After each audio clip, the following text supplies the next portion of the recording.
இன்னைக்கு ஒவ்வொரு கம்பெனிகளும் எப்படிலாம் யோசிக்கிறாங்க அப்படின்னா BS6 அப்படிங்கிற ஒரு டெக்னாலஜி ஈஸியாக ஒரு டெக்னீஷியன்ட்ட போய் சேர்ந்துருச்சு. நல்லா புரிஞ்சுக்குங்க. BS6 அப்படிங்கிற ஒரு டெக்னாலஜி FI சிஸ்டம் முழுமையாக கம்பெனிக்கே தெரியாத விஷயங்கள் நல்லா நோட் பண்ணுங்கள். கம்பெனியில் இருக்கிற டெக்னீஷியனுக்கே தெரியாத விஷயங்கள் ப்ரைவேட் PGM மெக்கானிக் வந்து தெரியுது. ஸோ இதை வந்து நம்ம ஏதாவது விதத்தில் வந்து கட்டுப்படுத்தணும் அப்படின்னு சொல்லிட்டு இன்றைக்கி வந்து OBD2 வெர்ஷன் 2 அப்படின்னு சொல்லிட்டு ஒரு சில விஷயங்களை மாற்றிட்டு இருக்காங்க. ஸோ இப்போது ஒரு சில விஷயங்களை நம்ம கம்பெனி தான் தேடி போகணும் அப்படிங்கிற நிலைமை சூழ்நிலை வந்து உருவாக்கிட்டு இருக்காங்க. நம்ம இன்னும் BS3க்கே இன்னும் அப்டேட் ஆகாத இருக்கிறோம். BS4க்கு இன்னும் அப்டேட் இருக்கிறோம். சைலன்ஸில் கேத்தலிட்டிக் கன்வெர்ட்டர் கொடுத்துருக்காங்க. அது எது கொடுத்துருக்கான்னு இன்னும் தெரியாத இருக்கும்.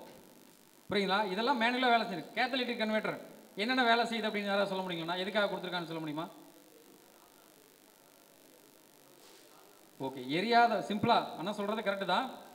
எரியாத வரக்கூடிய பெட்ரோலை மீண்டும் எரிய வச்சு சுத்தமான காற்றாக வெளியே அனுப்புது. ஸோ கேத்தலிட்டிக் கன்வெர்ட்டர் அதை கொடுத்துருக்கான். எப்படி எரிய வைக்குது? அது வந்து ஓவர் ஹீட்டை வந்து ஜென்ரேட் பண்ணுது. வர்ற ஹீட்டை அப்சர்வ் பண்ணிட்டு உள்வாங்கிட்டு அது ஓவராக எரிய ஆரம்பிக்குது. அந்த ஓவர் ஹீட்டில் அதில் வந்து பிளாட்டினம் கோட்டிங் அது நிறையா கோட்டிங் கொடுத்துருக்கு, லேயர் கொடுத்துருப்பான். சரிங்களா? அந்த கோட்டிங்லாம் ஓவர் ஹீட் ஜென்ரேட் ஆகி எரியாத பெட்ரோலை மீண்டும் எரிய வச்சு வெளியில் வந்து புகையாக வெளியே தள்ளுது. அப்போது எரியாத பெட்ரோல் நல்லா நோட் பண்ணுங்கள். எரியாத பெட்ரோல் எரிய வச்சு மீண்டும் வெளியே தள்ளுது. அது நமக்கு ஏதாவது பயன் இருக்கா? அதில் ஏதாவது நமக்கு பயன் இருக்கா? வேஸ்ட்டாக சைலன்ஸில் எரிஞ்சு வெளியே போகுது. அப்போ நமக்கு எந்த பயனும் கிடையாது. அப்போது இப்போ அடுத்த டெக்னாலஜி என்ன பண்ணுறோம் அப்படின்னா அதையும் ஃபில்டர் பண்ணி நம்ம வந்து அடுத்த டெக்னாலஜியில் மைலேஜுக்காக இம்ப்ரூவ்மெண்ட் பண்ணணும் அப்படின்னு சொல்லிட்டு எரியாத ஏன் பெட்ரோல் போகுதுன்ட்டு கேத்தலிட்டிக் கன்வெர்ட்டருக்கு அடுத்து ஒரு சென்சார் கொடுத்துட்டான், ஓட்டு சென்சார். பார்த்துருக்கீங்களா? இப்போ வரப்போகுது. பெரும்பாலும் வண்டியில் ஹையர் சிசிலாம் வந்துருச்சு டபுள் ஓட்டு சென்சார்.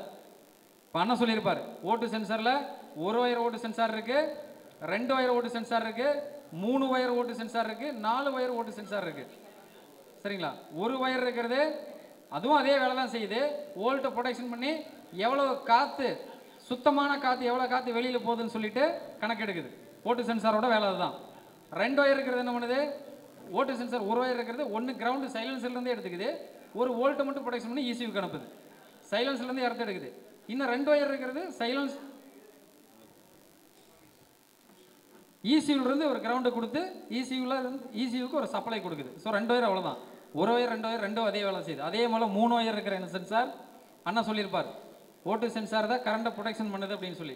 நோட் பண்ணிங்களா? எல்லா சென்சாருக்கும் கரண்ட்டை கொடுக்குறாங்க, ஆனால் ஓட்டு சென்சார் மட்டும்தான். ஓட்டு சென்சார் எங்கன்னா இருக்கும்? சைலன்சரில் எக்ஸாஸ்டில் கொடுத்துருப்பாங்க. சைலன்சரில் இருக்கும், அல்லது ஹெட்டில் அவுட்லெட் வால்வில் எக்ஸாஸ்ட் வால் விட்ட அவுட்புட்டில் கொடுத்துருப்பாங்க. சரிங்களா? அப்போது 3 ஒயர் இருந்ததுன்னு என்னது? ஒரு ஒயர் சிக்னல் அவுட்புட் ஒயரு, மீதி 2 ஒயர் ஹீட்ரு. இக்னி சாவி ஆன் பண்ணினா அது வந்து ஒரு கிலோமீட்டர் ஹீட் ஆகும். நீங்கள் ஓட்டு சென்சார் 3 ஒயர் 4 ஒயர் இருக்கிற சைலன்ஸ் சென்சார் கழட்டி கையில் தொட்டு பாருங்கள். சாவி ஆன் பண்ணிங்கன்னா அந்த ஓட்டு சென்சார் ஹீட் ஆக ஆரம்பிச்சிடும். ஸோ அதெல்லாம் எதுக்காகனா மைலேஜுக்கு இம்ப்ரூவ்மெண்ட்டுக்காக கொடுத்துருக்கான். இப்போது நீங்கள் நல்லா நோட் பண்ணி பார்த்தீங்கன்னா தெரியும். வண்டியை ஒரு ஆஃபீஸ் போகிறவங்களாம் ஒரு டீச்சரை எடுத்துக்கிட்டிங்கன்னா ஒரு 1 கிலோமீட்டரில் ஸ்கூல் இருக்கும். இங்கே ஸ்டார்ட் பண்ணுவார், ஸ்கூட்டரை ஸ்டார்ட் பண்ணுவார், சர்ன்னு கொண்டு இங்கே வந்து ஸ்கூலுக்கு பக்கத்தில் நிறுத்திடுவார். மறுபடியும் ஈவினிங் வண்டி ஸ்டார்ட் பண்ணுவார், சர்ன்னு இங்கே கொண்டாந்து நிறுத்திடுவார். அப்போ ஆக மொத்தத்தில் ஒரு டெய்லி ஒரு 3 கிலோமீட்டர் 4 கிலோமீட்டர் ஓட்ட கஸ்டமர் பார்த்துருக்குமா? அப்போ ஓட்டு சென்சார் நல்லா ஹீட் ஆகி வோல்ட்டு ப்ரொடெக்ஷன் பண்ணுறக்குள்ள அவர் கொண்டே நிறுத்திடுவார். அப்போ ECU வந்து சரியான முடிவை எடுக்கவே முடியாது. எப்போவுமே பெட்ரோல் அதிகமாக கொடுத்துக்கிட்டு தான் இருக்கும்.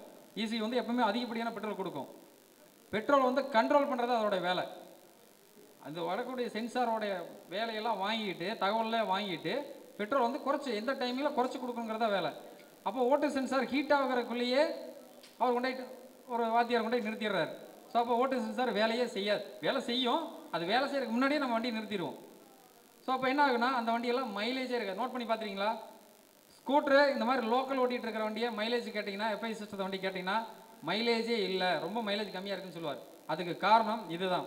அதையும் என்ன பண்ணாங்க, அப்டேட் பண்ணி ஓட்டு சென்சாரில் இந்த மாதிரி பண்ணுறாங்க. அப்போ சாவி ஆன் பண்ணோன்னு ஹீட் ஆகிட்டா உடனே வந்து சென்சிட்டிவ் ஆயிருமில்ல.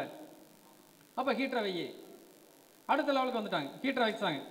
சாவி ஆன் பண்ணோன்னு ஹீட் ஆகும், உடனே எவ்வளோ வேல்யூ போயிட்டுருக்கு, அதாவது சுத்தமான காற்று எவ்வளோ வேலைக்கு போயிட்டுருக்கு அப்படிங்கிறது கணக்கு எடுக்க ஆரம்பிச்சிருச்சு. அப்போது அடுத்த லெவலுக்கு மைலேஜ் கண்ட்ரோல் பண்ணிட்டாங்க. அதையும் தாண்டி இன்றைக்கி வந்து எமிஷன் கண்ட்ரோல் போர்டு வந்து இன்னும் உங்களுக்கு வந்து அதை வந்து கண்ட்ரோல் பண்ணணும், புகையை வந்து அதனுடைய அளவை வந்து இன்னும் குறைக்கணும் அப்படின்னு சொல்லிட்டு பல விதத்தில் முயற்சி பண்ணுறாங்க. அதில் ஒரு பரிமாற்றமாக பெட்ரோல் மிகப்பெரிய மாற்றத்தை கொண்டு வந்துகிட்டே இருக்கேன், எல்லாத்துக்கும் தெரியும். ஸோ எத்தனால் வந்து பார்த்தீங்கன்னா 3%, 5%, 10%, இன்றைக்கி 20% எத்தனால், 80% தான் பெட்ரோல். ஸோ இப்போது 20% எத்தனால் இருக்கிறது. எத்தனாலுங்கிறது ஈஸியாக ஃபயர் ஆகக்கூடியது, ஈஸியாக தண்ணியோட அப்சர்வ் பண்ணி இழுக்கக்கூடிய ஒரு பொருள், சரிங்களா? அப்போது எத்தனால் 20% பெட்ரோல் மாத்திரம் அப்படின்னா அப்போ வண்டியிலேயே ஒரு சில மாற்றங்கள்லாம் செய்யணும், சரிங்களா? 20% எத்தனால் கொண்டு வந்துட்டா 80% தான் பெட்ரோல் இருக்குது அப்படின்னா இப்போ வண்டியில் வந்து நிறையா மாற்றங்களை கொண்டு வரணும்.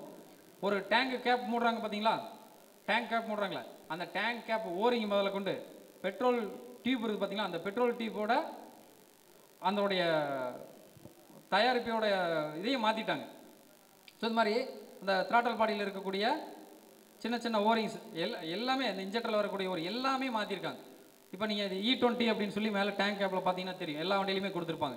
ஸோ இதெல்லாம் வந்து பார்த்தீங்கன்னா வெர்ஷன் 2 மாடல், அதாவது BS6ல்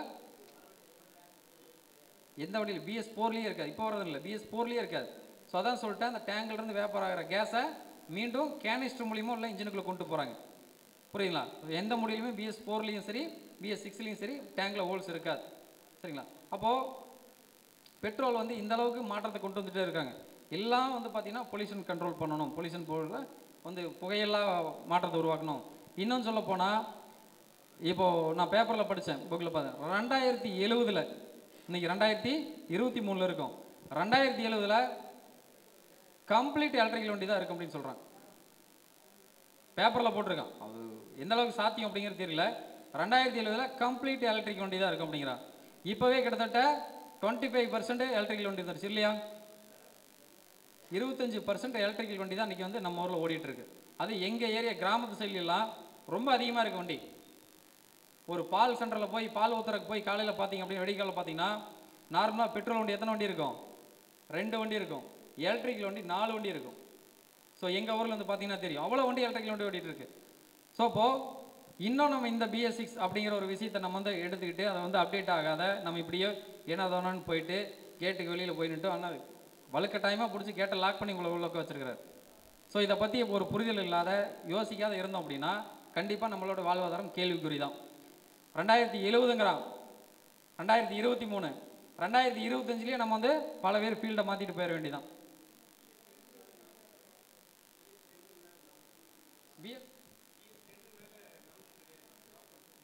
ஆனால் சொல்கிறாரு பாருங்க, BS10க்கு மேலே அப்படி ஒரு நாம்ஸ் கிடையாது, BS10க்குள்ளே தான் இருக்கும் அப்படிங்கிறாரு. இப்போ BS10க்கு மேலே என்னவா இருக்குன்னா வெஹிக்கிளாக மாறிடும்.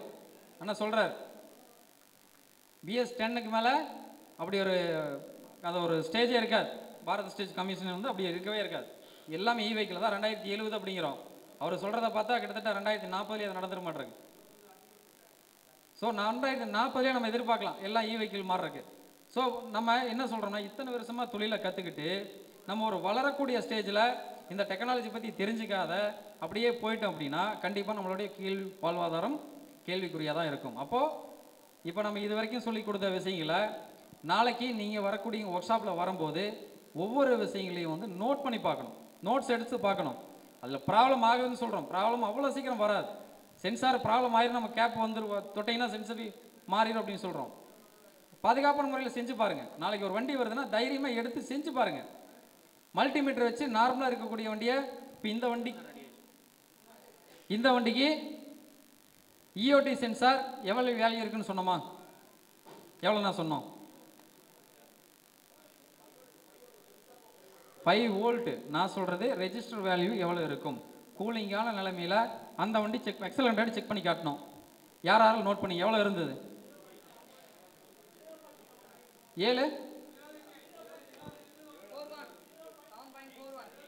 0.7 எவ்வளோ ஓம்ஸ்ண்ணா, யாராவது சரியான விட சொல்லுங்க. 5 ஓம்ஸ். ஓகே, இல்லை 8 யார் சொன்னதுண்ணா 8 ஓம்ஸ். சூப்பர். அதாவது எக்ஸலண்ட் எடுக்கு 8 இருக்கும், சரிங்களா? இந்த அதே ஸ்ப்ளெண்டருக்கு எவ்வளோ இருக்குன்னு நினைக்கிறீங்க? ஏன்னா ஒரு புரிதல் இப்போ இன்ன வரைக்கும் காலையிலேருந்து உட்காந்துருந்தோம். இப்போ இந்த 2 வண்டிக்குமே எவ்வளோ டிஃப்ரென்ஸ் இருக்குன்னு பாருங்க. அப்போ மற்ற வண்டிகளுக்குலாம் எவ்வளோ டிஃப்ரென்ஸ் இருக்குன்னு யோசிச்சு பாருங்க. இப்போ பல்சருக்கு எவ்வளோ இருக்குன்னு சொன்னார் அண்ணா வந்து ரவிபால் அண்ணா வந்து இந்த மாதிரி சென்சார் மாற்றி போட்டிருக்கிறாரு அப்படின்னு சொன்னார். நோட் பண்ணீங்களா? 12 சூப்பராக நோட் பண்ணியிருக்கிறார். 12 ஓம்ஸ் இருக்கிற சென்சார் வந்து இதுக்கு மாற்றி போட்டிருக்கிறான்னு சொல்லியிருக்கிறார். அப்போ இந்த வண்டிக்கு எவ்வளோ இருக்கும் சொல்லுங்க.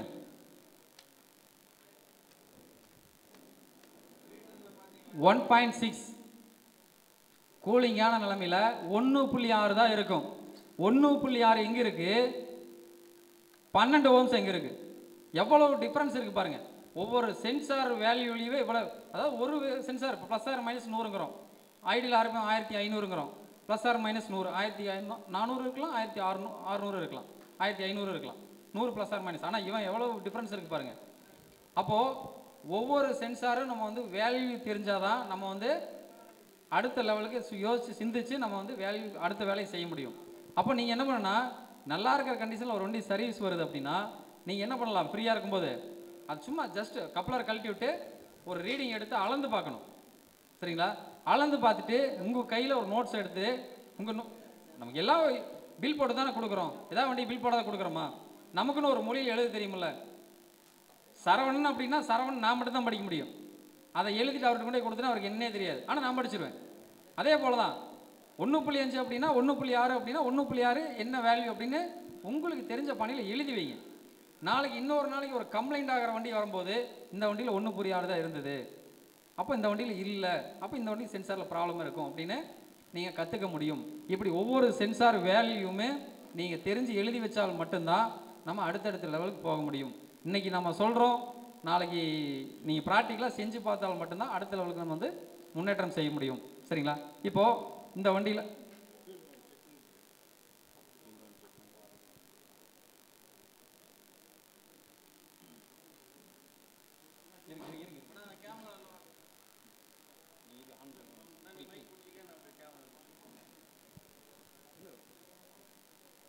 ஆனால் இங்கே பாருங்கள், டேங்கில் இருந்து டியூப் வருது தெரியுதுங்களா? டியூப்பில் சென்டரில் ஒரு டீ ஜாயிண்ட் போட்டு ஒரு மீட்டரை கனெக்ட் பண்ணியாச்சு. ஸோ இவ்வளோ தான் சிம்பிள் கான்செப்ட். நீங்களே கூட ரெடி பண்ணலாம். இதுதான் கொடுக்கணும்ல, எந்த டியூப் வேணாலும் ரெடி பண்ணலாம். டீ ஜாயிண்ட் போட்டு ரெடி பண்ணலாம். ஒரு லேத்தில் நம்ம லேத் ஒர்க்கு சிலிண்டர் போர்லாம் கொடுக்க தான் செய்கிறோம். அவர்கிட்ட இந்த மெஷர்மெண்ட் டியூப் மட்டும் கொடுத்து இந்த மாதிரி எனக்கு ஒரு அடாப்டர் ஒன்று செஞ்சு கொடுங்கன்னா செஞ்சு கொடுத்துருப்பார். அண்ணன் இருப்பாருன்னு நினைக்கிறேன். இருக்கிறார் அண்ணா? ரீபோர் அண்ணா இருந்தாரா? காலையில் இருந்தார், கிளம்பிட்டாரா? எங்கடா நமக்கு சிக்க வைக்கிறானே அப்படின்னு நினைப்பாரு. சரிங்களா? இந்த மாதிரி ஒரு அடாப்டர் இது வந்து பார்ட் நம்பரே வருது. இப்போ ஹீரோவில் இது வந்து ஹீரோவோட ஒரிஜினல், ஹீரோ கம்பெனிலே கொடுக்கக்கூடிய ஒரிஜினல் இது. சரிங்களா? அப்போ வருங்காலத்தில் கிடச்சிடும். இப்போ கொஞ்சம் டிமாண்டில் இருக்குது. அப்போ இந்த இடத்துல போகிற இடையில டீ ஜாயின் போட்டு ஒரு மீட்டரை கொடுத்துட்டோம். ஏற்கனவே சொன்னது எவ்வளோண்ணா ப்ரெஷர் இருக்கும்? 40 PSI, 40 PSI ப்ரெஷர் இருக்கும். இப்போ சாவி ஆன் பண்ணால் 40 PSI வரணுமா? வருமா? வராது. ஏன் வராது? சுத்தமாக, அண்ணா சூப்பராக சொன்னார், சுத்தமாக ட்ரையில் இருக்குது. 3 டைம் இக்னிஷன் ஆன் பண்ணி 3ஆவது டைம் ஆன் பண்ணும்போது 40 PSI வந்துடணும். அப்படி வரல அப்படின்னா என்ன பிரச்சனை? இல்லை நாங்களே தடுமாறிட்டோம். சாவி ஆன் பண்ணி பார்த்தா எந்திரிக்கல. என்னடா ஆச்சு? பம்பு போயிடுச்சா? கழட்டி மாட்டில் கப்பலில் சரியாக செருவிலையா?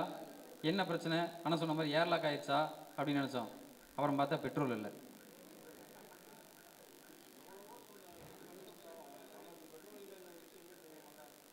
இல்லை நாங்கள் ஒரு செகண்டு வண்டி வேறு புது வண்டியாக இருக்கா, கொஞ்சம் ஜர்க் ஆயிடுச்சு. என்னடா கழட்டி மாட்டும் போது பின்னுக்கு என்னதான் உடச்சிட்டோமா அப்படின்ட்டு பார்த்தா பெட்ரோல் இல்லை. ஸோ அந்த மாதிரி கஸ்டமர் மாங்கு முதிப்பார். டேங்க் மூடி கழட்டி பார்ப்பார், பெட்ரோல் தெரியும், தள்ளிட்டு வருவார். ஓப்பா இப்போ தான்ப்பா பெட்ரோல் அடிச்சு வந்தேன், நேற்று நைட்டு தான் பெட்ரோல் அடிச்சு வந்தேன் அப்படிம்பாரு. ஆனால் நேற்று நைட்டுக்கு கொடுத்து அடிச்சு கொண்டாந்து வண்டி நிறுத்திருப்பார். வெடியிருக்குள்ள ஒரு பையன் ஒரு 30 கிலோமீட்டர் ஓட்டிகிட்டு வந்து எங்கே போகணும் போயிட்டு கொண்டாந்து அதுக்காக வண்டி நிறுத்திட்டு அவர் தூங்கிட்டு இருப்பார். இவர் எடுத்துகிட்டு வருவார், நைட்டு தான்ப்பா பெட்ரோல் அடிச்சு அப்படின்னு. இப்போ பார்த்தா பெட்ரோல் இருக்காது. அப்போ நம்ம ஃபஸ்ட்டு செக் பண்ண வேண்டியது வண்டி ஸ்டார்ட் ஆகலாம், பெட்ரோல் இருக்கா அப்படிங்கிறத செக் பண்ணுவோம். அதே போல் ஒரு BS6 வண்டி ஸ்டார்ட் ஆகலை அப்படின்னோன்னையும் நம்ம என்னென்னமா பண்ணுறோம் தெரியுங்களா? தடவை கழட்டுறோம், டோரை கழட்டுறோம், OBD கனெக்ட் பண்ணுறோம், பேட்டரியில் சார்ஜ் இருக்கான்னு பார்க்குறோம், எல்லாம் பார்க்குறோம். அதை தான் ஒயர் இதங்க கட்டாயிருச்சு பார்ப்போம், அடியில் குமிச்சு பார்ப்போம், அங்கே பார்ப்போம், இங்கே பார்ப்போம். கடைசியாக ஒன்றுமே இருக்காது, ஸ்பார்க் பிளக்கு தான் போயிருக்கும். ஸ்பார்க் பிளக்கு தான் போயிருக்கும், அதை கழட்டு கடைசி வரைக்கும் ஸ்பார்க் பிளக் கழட்டும்.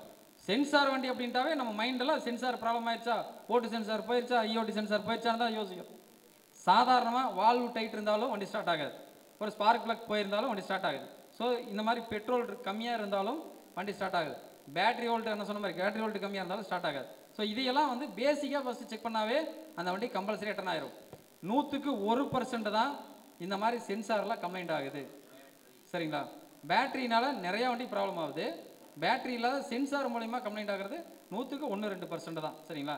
ஏன்னா அன்னைக்கு 2007 கொடுத்த கிளாமர் நல்லா யோசிச்சுங்க, எத்தனை பேர் நான் சர்வீஸ் பண்ணுறீங்க? 2007 வந்த கிளாமர் எத்தனை பேர் சர்வீஸ் பண்ணுறீங்க? சூப்பர். இல்லைண்ணா 2007 எஃப்ஐ சிஸ்டம் கொடுத்த வண்டி நான் சொல்கிறது, கிளாமர், அப்பாச்சி. ஸோ யாரும் இல்லை, எத்தனை வண்டி நான் கம்ப்ளைண்ட் ஆகிருக்கு இது வரைக்கும்? சென்சார் கம்ப்ளைண்ட் ஆகிருக்கு யாராவது தூக்குண்ணா? இது வரைக்கும் கம்ப்ளைண்ட் இல்லை, கம்ப்ளைண்ட்டே கிடையாது. சென்சாரில் கம்ப்ளைண்ட்டே கிடையாது. கம்ப்ளைண்ட் ஆகிருக்கு, மேப் சென்சார் அடைச்சிருக்கும், ஃபியூல் பம்பு ஃபில்டர் அடைச்சிருக்கும், கழட்டி க்ளீன் பண்ணி போட்டிருப்போம், இல்லை ஃபில்டரை மாற்றிருப்போம். ஆனால் சென்சாரில் கம்ப்ளைண்ட் கிடையாது. இது நார்மலாக ஓட்ட அடைக்கக்கூடிய ப்ராப்ளம். மேப் சென்சார் அடைக்கும், ஒரு 50,000 கிலோமீட்டர் ஓடிச்சுன்னா மேப் சென்சார் அடைச்சிக்கும். நீங்கள் சர்வீஸ் பண்ணும்போது கழட்டி க்ளீன் பண்ணி தான் போடணும். ஆனால் சென்சாரில் ப்ராப்ளம் இல்லை. ஏன் ப்ராப்ளம் இல்லை? எத்தனை வருஷமாக சக்ஸஸாக ஓட முடியுது? அன்னைக்கு வந்து ஃபியூல் பம்போட ரேட் எவ்வளோன்னு தெரியுங்களா? கிளாமரோட ரேட்டு 17,000ங்களா? 17,000 13,000 இருந்தது. எனக்கு தெரிஞ்சு 13,000 இருந்ததுங்கண்ணா. 13,000 ரூபா ஃபியூல் பம்போட ரேட்டு. இன்னைக்கு வந்திருக்கக்கூடிய ஃபியூல் பம்போட ரேட் எவ்வளோன்னு தெரியுமா? இந்த ஃபியூல் பம்போட கிளாமரோட ரேட்டு 2,700 ரூபா. அப்ராக்சிமேட்டாக சொல்கிறேன், அதிகபட்சம் 3,000 ரூபாய்க்கு உள்ளதாக இருக்கும். 3,000 ரூபாய்க்கு உள்ளதாக இருக்கும், மேலே இருக்காது. ஸோ ஏன் அதுவும் பம்பு தான் இதுவும் பம்பு தான். அப்போ என்ன வித்தியாசம்? அன்னைக்கு இருந்த குவாலிட்டி, சரிங்களா? அன்னைக்கு இருந்த குவாலிட்டி வேறு. ஏன்னா அதுக்கு தகுந்த ரேட்டு கொடுத்துருங்க, அதுக்கு தகுந்த குவாலிட்டி கொடுத்தான். இன்றைக்கி ரேட்டை குறைச்சிட்டான், குவாலிட்டியும் குறைச்சிட்டான். அப்போது கம்ப்ளைண்ட்டு வர்றதுக்கு வாய்ப்பு இருக்குது. சரிங்களா? கம்ப்ளைண்ட் வரன்னு சொல்ல முடியாது, கம்ப்ளைண்ட் வர்றதுக்கு வாய்ப்பு இருக்குது. அன்றைக்கி வந்து வரவே வரலைன்னு சொல்லுவோம், ஆனால் இன்றைக்கி வர்றது 2% வாய்ப்பு இருக்குன்னு சொல்கிறோம். ஏன்னா குவாலிட்டி குறைஞ்சிருச்சு. ஒரு பொருள் தயாரிக்கிற இடத்துல இப்போ நான் டெய்லி ஒரு வண்டி நான் சர்வீஸ் பார்த்தேன்னா எப்படி இருக்கும், அதே 10 வண்டி நான் பார்த்தேன்னா எப்படி இருக்கும்? அதே போல தான் ஒட்டுக்கா BS6 அப்படிங்கிற ஒரு விஷயத்தை அப்டேட் பண்ணி இந்த மாதிரி சின்ன சின்ன கெயின், நேப்பினோ கண்ட்ரோலு, NCS, இந்த மாதிரி போஸ், இந்த மாதிரி டீலருக்கெல்லாம் ஒட்டு மொத்தமாக எனக்கு 1000 பீஸ் செஞ்சு கொடு. அவன் செய்கிறதே 5 பீஸ் தான் செய்வான். அவன்கிட்ட போய் 1000 பீஸ் செஞ்சு கொடுனா என்ன பண்ணுவான்? இதுதான் நடக்கும். சரிங்களா? சரி, ஓகே. இந்த மாதிரி தரம் குறைஞ்சிருச்சு, வாழ்வாதாரம் நம்ம உயர்த்துறதுக்கு நிறையா வழிகள் இருக்குது. நல்லா பயன்படுத்துங்க, டெக்னிக்கலாக யோசிங்க. சரிங்களா? இப்போ சாவி ஆன் பண்ணுறோம். இப்போ நல்லா நோட் பண்ணுங்க, நான் ஜூம் பண்ணுங்கண்ணா. ஜூம் பண்ணிட்டீங்களா? நான் மீட்டர் தெரியுங்களா? கடைசி இக்னிஷன் ஆன் பண்ணுறேன். எவ்வளோண்ணா போயிருக்கு? ஒரே இதில் 40 PSI போயிடுச்சு. இப்போ மறுபடியும் 2ஆம் டைம் ஆன் பண்ணுறேன். இப்போ 3ஆம் டைம் ஆன் பண்ணுறேன். அண்ணன் சொன்ன காரணம் சொல்லிட்டாரு, ஏன்னா டியூப் வந்து ஃபுல்லாக ட்ரையாக இருக்குன்னு சொன்னேன். அவர் உள்ள சைலண்டாக ஒரு வண்டி ஸ்டார்ட் பண்ணிட்டார், அதனால தான் 40 PSIக்கு போயிடுச்சு. ஆல்ரெடி டியூப்பில் பெட்ரோல் இருந்தனால 40 PSI போயிடுச்சு. இப்போது வண்டி ஸ்டார்ட் பண்ணுவோம். இப்போ 40 PSI இருக்கா? 3 பார் தெரியுதுங்களா? 3 பாருங்கிறது மேலே இருக்குது, 40 PSIங்கிறது கீழே இருக்குது. இப்போ ரேஸ் பண்ணாலும் குறையக்கூடாது.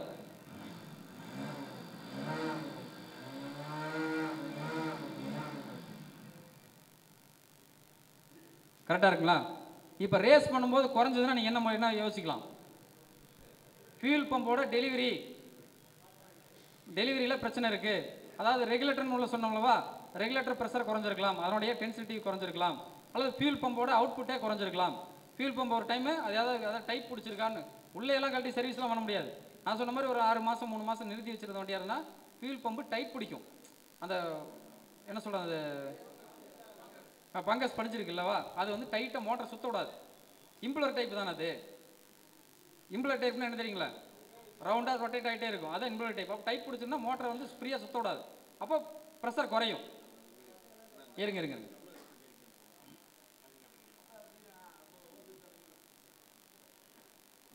இருங்க சாவி என்ன.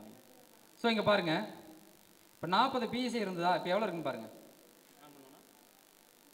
எவ்வளோண்ணா இருக்குது? நம்ம ஜூம் பண்ணுங்க. 30 PSI வந்துருச்சா? இப்போ ஓரளவுக்கு ப்ரெஷர் குறைஞ்சிருச்சு. இதுக்கு மேலே குறையக்கூடாது. நான் ஏற்கனவே சொன்னேன் 10 பிஎஸ்சி லைட்டாக குறையும், அதுக்கு மேலே மேக்ஸிமம் குறையாது. குறையும், ஒரு 2-3 நாள் நிறுத்தி வச்சுருந்தாலும் லைட்டாக குறைஞ்சிரும். சரிங்களா? அப்போ என்ன ஸ்டார்டிங் ட்ரிபிள் வரும். எது எப்படி ஸ்டார்டிங் பண்ணால் சாவி ஆன் பண்ணோன்னு வண்டி ஸ்டார்ட் பண்ணுறது, அப்போ ப்ரெஷர் லோடாக இருக்காது. இப்போ இன்ஜெக்டர் ஸ்ப்ரே கம்மியாக இருக்கும் ஸ்டார்டிங் ட்ரிபிள். இப்போ சாவி ஆன் பண்ணுங்கண்ணா, ஆஃப் பண்ணிடுங்க, நான் ஆஃப் பண்ணிடுங்க. ஸோ பார்த்தீங்கன்னா தெரியும் கொஞ்சம் கொஞ்சமாக குறைஞ்சிக்கிட்டு இருக்கு. சரிங்களா? இப்போ குறைஞ்சிக்கிட்டு இருக்கு.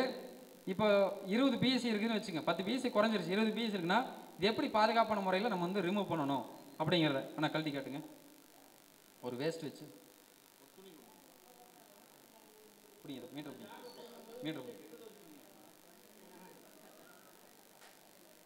ஆனால் இங்கே பாருங்க, அவுட்புட்டில் இங்கே வைங்க, துணி போட்டு முடிக்கும்.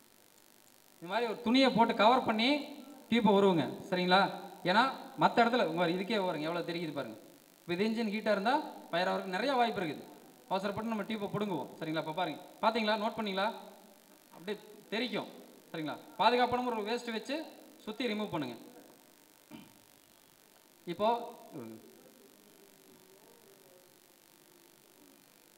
இந்த டேங்கை எப்படி சீட்டை மாட்டிட்டீங்களா? இந்த டியூப் எப்படி ரிமூவ் பண்ணுறதுன்னா ஒரு 2-3 டைப் வருதுங்கண்ணா. இன்னொரு டைப் இருக்குங்க இல்லைங்களா? ஆமாம், சரி. இது ரொம்ப சிம்பிளுங்கண்ணா. இந்த டைப் வந்து ரொம்ப சிம்பிள். 2-3 டைப் வருது இந்த ஓஸில். இப்படி அழுத்தி டியூப்பை வெளியே இழுத்தீங்க அப்படின்னா இதிலிருந்து விழுந்துடும். இன்னொரு டைப் பார்த்தீங்கன்னா எல்லோ கலரில் இருக்கும், மேக்ஸிமம் காமனாக இருக்கும், எல்லோ கலர் இருக்கும். ஸோ நல்லா சும்மா ஒரு புரியுற மாதிரி சொல்கிறேன். இந்த இடத்துல சின்ன லாக் மாதிரி இருக்கும். இந்த லாக் இப்படி இந்த பக்கம் உள்வாக்கில் தள்ளி உள்ளே தள்ளணும். இப்படி உள்வாக்கில் தள்ளி உள்ளே புஷ் பண்ணிங்க அப்படின்னா ஓப்பன் ஆயிரும். புஷ் பண்ணிவிட்டு டியூப்பை வெளியே தள்ளினா ஓப்பன் ஆயிரும். அதே மாதிரி செருவும் போது உள்ளே தள்ளிட்டு அந்த லாக்கை கீழோட்டமாக கை விட்டு மேலே தூக்கி விட்டு இந்த லாக் உள்ளே தள்ளி இருக்கிறீங்களோ அந்த லாக் மறுபடியும் ரிலீஸ் பண்ணி விடணும். சட்டக்குன்னு சவுண்டு வரணும். சரிங்களா? இதை டியூப்பை கழட்டி மாட்டும் போது ரொம்ப கவனமாக கழட்டி மாட்டுங்க. அந்த லாக் வந்து சரியாக லாக் ஆயிடுச்சா, சட்டக்குன்னு சவுண்டு வந்துருச்சா அப்படின்னு கன்ஃபார்ம் பண்ணி மாட்டுங்க. சவுண்டு இப்போ சவுண்டு பாருங்கள், இந்த இது ஃபினிஷிங்காக லாக் ஆச்சா இல்லையான்னு பார்க்கலாம். டிக்குன்னு ஒரு சவுண்டு வருது பார்த்தீங்களா? அந்த மாதிரி ஃபினிஷிங்காக லாக் ஆனால் மட்டும்தான் லாக் ஆகிடுச்சுன்னு அர்த்தம். சும்மா டைட்டாக இருக்குன்னு சொல்லிட்டு வந்துட்டிங்கன்னா கண்டிப்பாக ஃபயர் ஆகிடும். எப்பயுமே நம்ம செய்ய வேண்டிய சின்ன வேலை தான் இது. இதில் கவனம் வந்து நல்லா ப்ரெஷர் ஆகிருக்கா, இல்லைன்னா மறுபடியும் ரிமூவ் பண்ணிவிட்டு கூட சொல்லி பாருங்கள், ஃபினிஷிங் ஒர்க் லாக் ஆகிருக்கா, அது இதாக இருக்கான்னு செக் பண்ணி போட்டு அப்புறமா டெலிவரி கொடுங்க.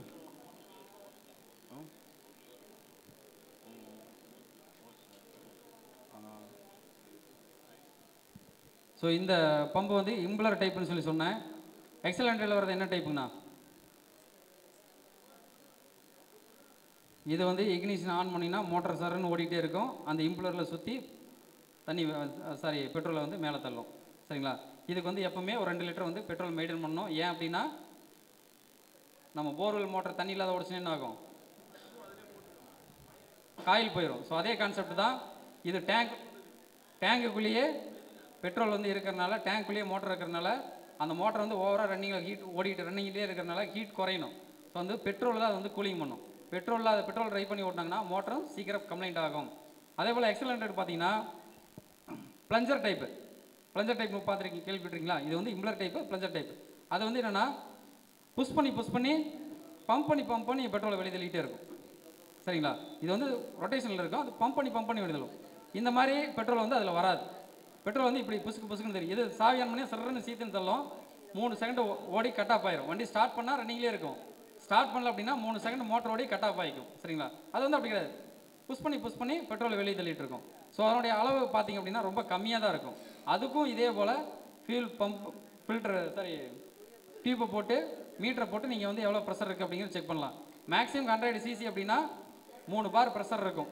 சரிங்களா? 100 cc அப்படின்னா 3 பார் ப்ரெஷர் இருக்கும். சிசி அதிகமாக ப்ரெஷர் கொஞ்சம் அதிகமாகிட்டே போகும்.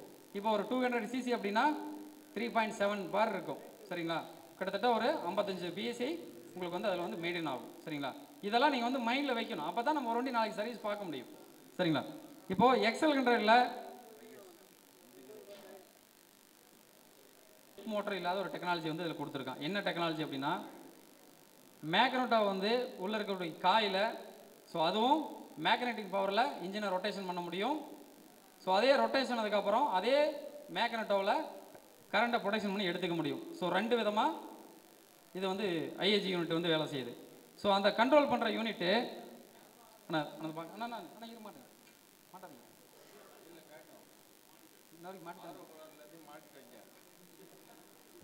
அதுக்குள்ளே ப்ரோக்ராமே முடிஞ்சுன்னு முடிவு பண்ணி மாட்டி விட்டாங்க. வேற ஒன்றும் இல்லை, இந்த மறுபடியும் கேட்டு சொல்லியிருக்கோம் அவங்களுக்கு தண்டனை. அவர் ஊருக்கு போன போல இருக்கு வந்தவாசிக்காரர், அதானே என்ன வேகம். அதாவது இன்டர்கிரேட்டர் ஸ்டார்டர் ஜெனரேட்டர் ஐஎஸ்ஜி யூனிட், அது என்ன, அதாவது செல்ஃப் மோட்டர் வண்டிக்கு மோட்டர் ஓடும்பொழுது மேக்னெட்டை சுற்றி ஸ்டார்ட் பண்ணும். இந்த வண்டிகளுக்கு எப்படின்னா, அந்த காயில் கோர் இருக்குங்க இல்லையா, அந்த பேட்டரியிலேருந்து வரக்கூடிய ஆம்பியர் அதிகப்படியான அழுத்தமான போகக்கூடிய அந்த மின் சக்தியானது அந்த காயில் கோரை காந்த சக்தியாக மாற்றுது. மேலே இருக்கக்கூடிய காந்தம், அதாவது சவுத்து நார்த்து, தெற்கு வடக்கு இருக்கக்கூடிய துருவங்கள் ஒன்றோடு ஒன்று இணையாமல் தன்னைத்தானே நவுத்தி விடும்போது அது ஒரு அதாவது ஒரு சுழற்சி ஏற்படுத்தி ஃபேன் மாதிரி தான் ஸ்டார்ட் ஆகிக்குது. ஸ்டார்ட் ஆன உடனே நீங்கள் நினைக்கலாம், இந்த வண்டி பார்த்தீங்கன்னா செல்ஃப் அழுத்தி விட்டாலும் ஒரு குறிப்பிட்ட நேரம் ஓடி நிற்கும். நம்ம நண்பர்கள் பாதி பேர் ஸ்டார்ட் ஆகுதுன்னே கொஞ்ச நேரம் கழிச்சு ஆஃப் ஆகிடுது, ஸ்டார்ட் ஆகுதுன்னே கொஞ்ச நேரம் கழிச்சு ஆஃப் ஆகிடுதுங்கிறாங்க. அது அப்படி இல்லை. இந்த ஸ்டார்டர் ஜெனரேட்டரை பொறுத்தளவுக்கு நீங்கள் அழுத்தி கையை எடுத்துட்டாலும் ஒரு குறிப்பிட்ட நேரம் வரைக்கும் அந்த காயிலுக்கு ஒரு பவர் போயிட்டுருக்கும். அது வந்து தன்னை இயக்கி தான் நிற்கும். இப்போ எளிதாக காட்டுறோம்.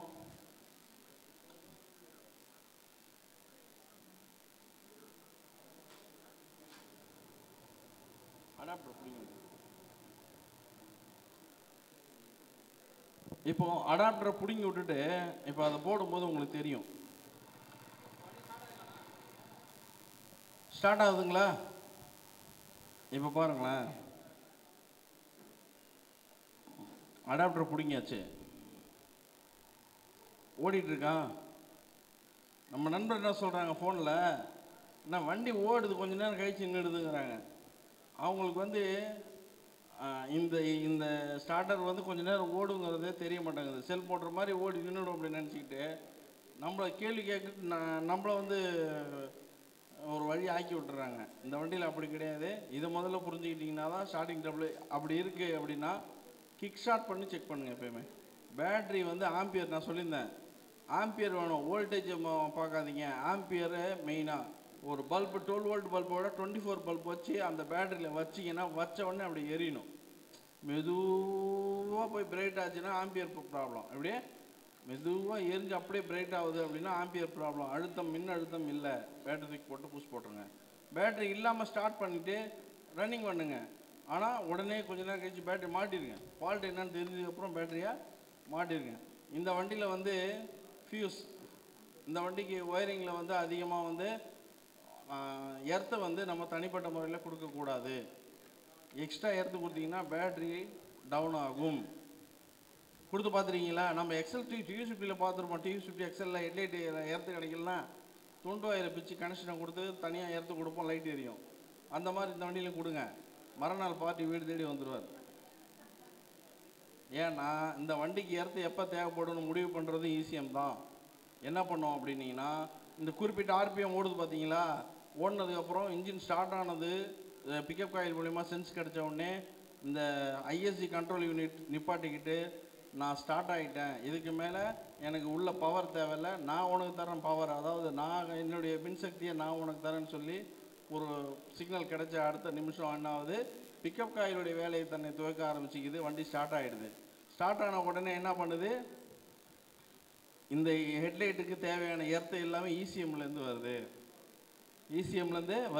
நீங்கள் நினைக்கலாம் தனியாக எர்த்து கொடுத்தா லைட் ஏறணும், பேட்டரி போட்டு நேரடியாக பேட்டரியிலேருந்து வரக்கூடிய வோல்டேஜ் தனியாக அது பாட்டுக்கு இல்லை, பகல்லே வந்து இன்ஜின் ஓடாமலேவே சாய் போட்டு லைட்லாம் எரிய ஆரம்பிச்சிடும். எப்பயுமே இந்த வண்டிக்கு எக்ஸ்ட்ரா எர்த்து எதுவும் கொடுக்காதீங்க. அதே மாதிரி இந்த வண்டிக்கு 3 ஃபீஸ், ஹெட்லைட் டூமில் ஒரு ஃபீஸ் இருக்கும். அது என்ன பண்ணும், ஹெட்லைட்டுக்கு ஹார்னுக்கு இந்த மாதிரி இதுக்கு வரும். இது நம்ம எப்பயுமே இந்த வண்டிக்கான ஃபீஸ் என்ன ஆம்பியரோ அதுதான் யூஸ் பண்ணணும். கடைக்கு நம்ம போன உடனே ஃபீஸ் போயிடுச்சுன்னொடனே இது நீல கலரு நம்மள்ட்ட இல்லை சிகப்பு போட்டுருவோம் அப்படின்னு போட்டுறக்கூடாது. 5 ஆம்பியர்னா 5 ஆம்பியர் போடுங்க, 12 12 போடுங்க, மாற்றி போடாதீங்க எப்பயுமே. ஏன்னா அந்த ஒயருக்கு எவ்வளோ ஆம்பியர் தேவை அப்படிங்கிறத அந்த ஃப்ரீஸை வச்சு தான் முடிவு பண்ணுறாங்க. அதிகப்படியான ஆம்பியர் நீங்கள் கொடுக்கும் பொழுது அந்த ஒயர் சூடு ஏற அளவுக்கான கரண்ட் போகும், ஒன்றோட ஒன்று எரியும், வண்டி ஃபயர் ஆகிடும், இல்லைன்னா ஒயரிங் எங்கேயாவது பவர் லாஸ் ஆகும், பேட்டரி டவுன் ஆகும், அதிகப்படியான கரண்ட் லாஸ் ஆகும். நம்ம நண்பர் அதெல்லாம் பார்க்குறதில்ல. ஃபீஸ் கிடைக்கல, 2 ஒயர் இருக்கு, சிவி நல்லா சுற்றி அழுத்திடுறாரு, சூப்பராக ஓடுதுனே அப்படின்னா ஒரு 10 நாள் கழிச்சு ஈசிஎம் போயிடும், கீழே இந்த கிரே கலரில் பார்த்தீங்களா போயிடும். அதே மாதிரி இந்த ஹெட்லைட்டுக்கு இந்த ஃபியூஸு மெயின் ஃபியூஸ் போயிடுச்சு அப்படின்னா இக்னிஷன்லேருந்து எஸ்டி காயிலேருந்து இக்னிஷன் லாக்குக்கு டைரக்ட் லைன் வரும். அதில் எங்கேயாவது ஷார்ட் சர்க்கியூட் ஆகுதுன்னா இந்த 15 ஆம்ஸ் ஃபியூஸ் போகும், நீல கலர் இது போகும். அதுக்கப்புறம் கீழே இந்த ஒயரிங் கிட்டில் கீழே பாருங்கள், இந்த யூனிட் இருக்கு இல்லைங்களா, இது உள்ள ஒரு ஒரு எர்த்து ஃபீஸ் ஒன்று கொடுப்பாங்க.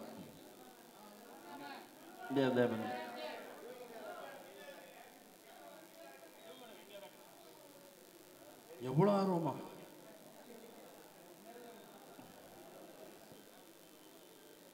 நல்லா பார்த்துக்குங்க. அந்த ஒயரிங் கிட்ட நீங்கள் அப்படியே ஒரு சின்ன பிளேடால் அறுத்து பார்த்தீங்கன்னா தெரியும், இந்த இருக்கு பாருங்க. அந்த ஃபீஸ் பாக்ஸை பிரிச்சுட்டு வண்டி இப்போ அதாவது செல்ஃப் எடுக்குது, வண்டி கரண்ட் வரல அப்படின்னா என்ன பண்ணுங்க, இந்த ஃபீஸை செக் பண்ணுங்க. இந்த ஃபீஸ் போயிருக்குன்னா என்ன பண்ணுங்க, பட்டுன்னு ஒரு ஃபீஸ் வாங்கி மாட்டிருங்க, வண்டி அனுப்பிச்சி விட்றலாமா? கூடாது. ஏன்னா இது வந்து 12 வோல்ட் ஆக்டிவேட்டர்ஸ்க்கு போகக்கூடிய லைன் எங்கேயா ஷார்ட் சர்க்கியூட் ஆகுது அப்படின்னா இது ஃபீஸ் போயிடும். நீங்கள் பாட்டுக்கு இது அதிகமாக நடக்கக்கூடிய 2 விஷயம் நடக்கும் இந்த வண்டியில். பம்பர் தட்டி ஐடியல் ஏர் கண்ட்ரோல் வரக்கூடிய லைனை ஷார்ட் சர்க்கியூட் பண்ணி இது ஃபியூஸ் போகும். அப்படி இல்லை அப்படின்னு பார்த்தீங்கன்னா ஹெச்டி காயில் ஷார்ட் சர்க்கியூட் ஆகும்போது போகும். இல்லைனா இந்த ஈசிஎம் உள்ளே போகக்கூடிய லைனில் சீட்டுக்கு கீழே ஜம்பிங்கில் ஷார்ட் சர்க்கியூட் ஆகும். இந்த லைன் வந்து செக் பண்ணிட்டு தான் நம்ம ஃபீஸை வந்து போடணும். அது நம்ம எளிதான முறையில் வந்து இப்போ இந்த எர்த்து ஃபீஸில் இது செக் பண்ண முடியாது. நார்மலாக ஒரு ஃபீஸ் போயிடுச்சு அப்படின்னா இந்த பல்ப் அந்த ஃபீஸ் பாக்ஸில் இந்த பல்பு நேரடியாகவே கனெக்ஷன் கொடுத்துங்க. எங்கே அந்த வண்டி ஹேண்ட்பேர் திருப்பும்போது எங்கே இந்த பல்பு பவராக எரியுதோ அங்கே ஷார்ட் ஆகுதுன்னு கண்டுபிடிச்சிங்க. லைட்டாக எரியும், ஹேண்ட்பேர் திருப்பும்போது சக்குன்னு பவராக எரியுதா, அப்போ எங்கேயும் ஷார்ட் ஆகுது, எர்த்து அதிகமாக கிடைக்குது, உடனே பவராக அந்த லைட் எரியுது கன்ஃபார்ம் பண்ணிவிட்டு அந்த ஃபால்ட் அட்டன் பண்ணிவிட்டு அதுக்கப்புறம் ஃபீஸ் போடுங்க. நீங்கள் ஒவ்வொரு வாட்டியும் ஃபீஸ் போட்டு ஃபால்ட் இருந்தால் ஃபீஸ் பாக்ஸு டப்பி கணக்காக வாங்கி வச்சுக்கணும். அந்த மாதிரி இல்லாமல் இந்த மாதிரி சிம்பிளாக கூட ப்ளஸ் ஆர் மைனஸை தனித்தனியாக கொடுத்து கூட நம்ம இந்த 15 வோல்ட்ஸ் செக் பண்ணிக்கலாம். XL 100 இந்த BS6 வண்டிகளில் நீங்கள் நினைக்கலாம் அதில் அத்தனை சென்சார் காட்டணும். இந்த வண்டிக்கு த்ராட்டல் பாடியில் எத்தனை சென்சார் வரும்? அந்த ஸ்பெண்டரில் காட்டணும்ல, 3 வருதுன்னு சொல்லி காட்டணும்ல. பரவாயில்ல, இன்னும் 2 சேர்த்துங்க. எத்தனை சார் வரும்? வேற இன்னும் சென்சார் இந்த வண்டிக்கு த்ராட்டல் பாடியில் எத்தனை வரும்?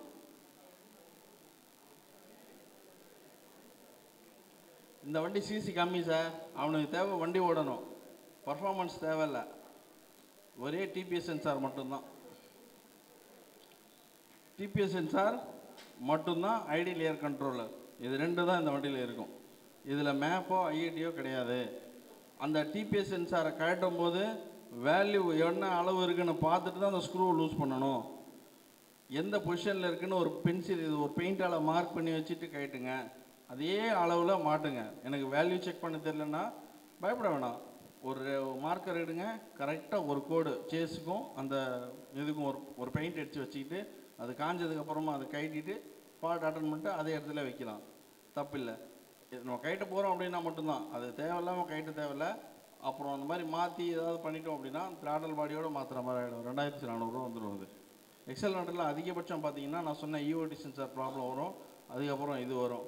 இதில் இன்னொன்று சொல்லியிருந்தோம், டில் ஸ்விட்ச் அப்படின்னு சொல்லி, அது எப்படி செயல்படுதுன்னு காட்டுவோம்.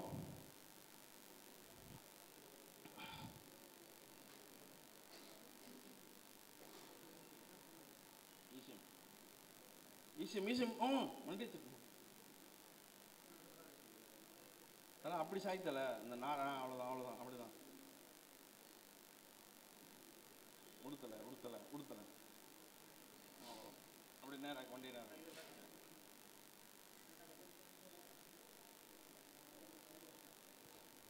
சாவி ஆன் பண்ணு.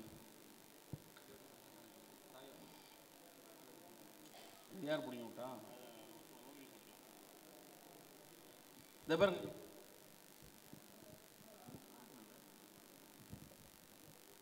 ஸ்டார்ட் பண்ணு.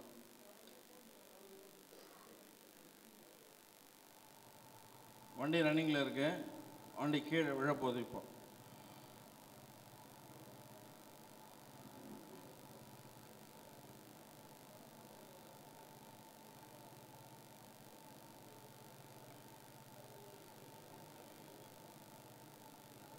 ஆஃப் பண்ணி ஆன் பண்ணு. ஆஃப் பண்ணி ஆன் பண்ணு. இல்லை இல்லை, ஆஃப் பண்ணி ஆன் பண்ணு. ஆன் பண்ணு. வீல் ரன்னிங் ஸ்டார்ட் பண்ணு.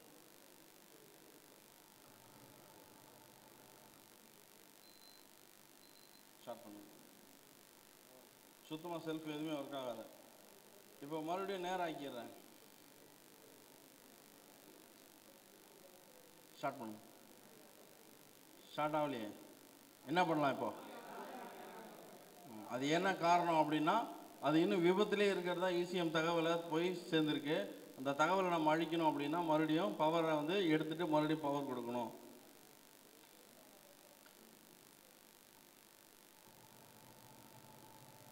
புரியுதுங்களா? நம்ம நண்பர் ஒரு நண்பர் என்ன பண்ணுறாரு, டேங்க் கவர் கட்டுறதுக்கு இதை கட்டுறாரு. புது வண்டி வந்திருக்கு, டேங்க் கவர் கட்டுறதுக்கு கட்டுறாரு. அதுக்கப்புறம் ஸ்டார்ட் ஆகலை. 3 நாளாக தலையை பிச்சுக்கிறாரு. இது விஷயம் தெரியாமல் இவர் என்ன பண்ணுறாரு, ஒயரை மேலே வச்சு ஒரு பக்கம் வட்டத்துக்காக வச்சு முடிக்கிட்டார். ஆகலை. நாங்கள் இந்த மாதிரி ட்ரைனிங் போகும்போது சொன்னதுக்கப்புறம் ஓடி போய் அதை சரி பண்ணி மாட்டி ஷார்ட் பண்ணிவிட்டு அந்த வண்டி ஓடிட்டு வந்துட்டார் திருவாரூரில். சிம்பிள் வேலை தான், ஆனால் 3 நாள் அவர் குழப்பிடுச்சு. இந்த சின்ன சின்ன விஷயங்களை நோட் பண்ணி வச்சிங்க, வேறு ஒன்றும் கிடையாது. இப்போது இந்த வண்டியில் வந்து அதிகப்படியான தகவல்கள் இப்போ ப்ராப்ளம் அப்படின்னா நான் சொல்லியிருந்தேன், ஒன்று டிபிஎஸ் சென்சார் ப்ராப்ளம் வரும். அப்படி இல்லைன்னா இந்த நம்ம பண்ணக்கூடிய தவறுகள், இந்த ஸ்பார்க் ப்ளக்கு, இந்த வண்டிக்கான ஒரிஜினல் ஸ்பார்க் ப்ளக் போடாமல் 30 ரூபா 32 ரூபாய்க்கு வரும் ஒரு சில ஸ்பார்க் ப்ளக். அது போட்டிங்கன்னா கம்பல்சரி ஸ்டார்ட் ஆகாது. நீங்கள் புதுசே நீங்கள் 100 வாங்கி மாற்றினாலும் சரி ஸ்டார்ட்டே ஆகாது. கஸ்டமர்கிட்ட இப்போ நீங்கள் கடையிலேருந்து கொடுத்து கொஞ்சம் தூரம் போகும், கடையிலேருந்து கொடுத்து ஒரு கொஞ்சம் தூரம் போகும், ஆஃப் ஆகிடும். ஒரு நண்பர் வந்து 3 நாளாக ஸ்டார்ட் ஆகலை அப்படின்னா, நானும் எல்லாம் ஆனால் ஸ்பார்க் ப்ளக் புதுசு தான் சொல்லிட்டு இருக்காரு. என்ன கம்பெனின்னு கேட்குறேன், ஆனால் நல்ல கம்பெனி தான் சொல்கிறாரு. வாட்ஸ்அப் பண்ணுங்க அப்படின்னா சைனாவில் எழுதிக்குது. இந்தியாவில் தான் நம்ம வண்டி வாங்கணும், சைனாவிலே வாங்கணும். சைனா கம்பெனி போட்டால் எப்படி ஓடும்? அது ஒத்துக்கல, ஜுரம் வருது அப்பப்போ. அப்புறம் போய் என்ஜிகே வாங்கி அந்த போட்டு ஸ்டார்ட் பண்ணி கையில் கொடுத்துரும் அப்படின்னு. அதாவது போடுற பொருள் தரமாக போட்டோம்னா நம்ம ஜெயிக்கு காசு பார்க்கலாம்.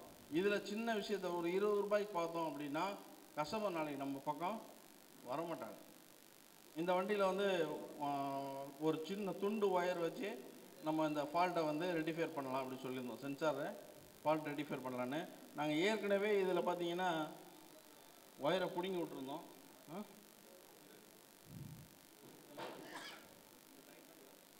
நான் ஓபடி ஏன் சொல்கிறீங்க? துண்டு ஒயர் வைக்கணும். ஓபடி முடிச்சிடலாமா?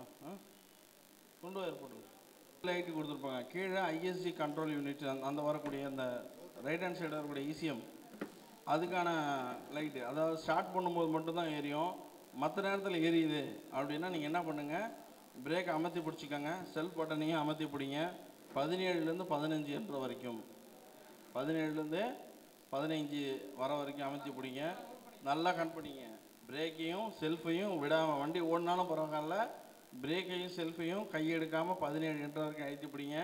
பிடிச்ச உடனே அந்த மால் ஃபங்க்ஷன் கோடானது கீழே இருக்கிறது, நான் சொல்கிறது எது, இந்த கீழே இருக்கிறது அந்த டைமண்ட் ஷேப்பில் கொடுத்துருக்கிறது எரிஞ்சால் மட்டுமே. அப்படி எரியுதுன்னா நீங்கள் செஞ்சீங்கன்னா ஃபால்ட்டு கோடு காட்டும். அதில் இந்த சார்ட்டில் கொடுத்துருப்போம் பாருங்கள், 2 BS4 BS6 2 சார்ட் இருக்கும். XL100 யார் யார்கிட்ட இருக்கு பாருங்கள், இருக்கா? இருங்க நான் காட்டுறேன்.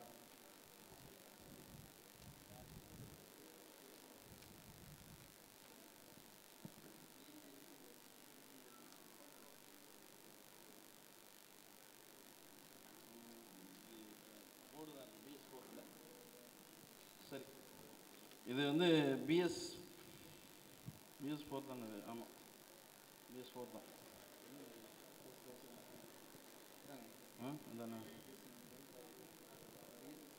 BS4 என்னன்னா இப்படி போட்டு அனுப்பிச்சிட்டீங்க.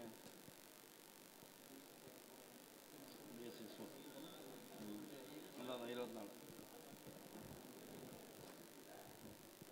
வணக்கம் சார்.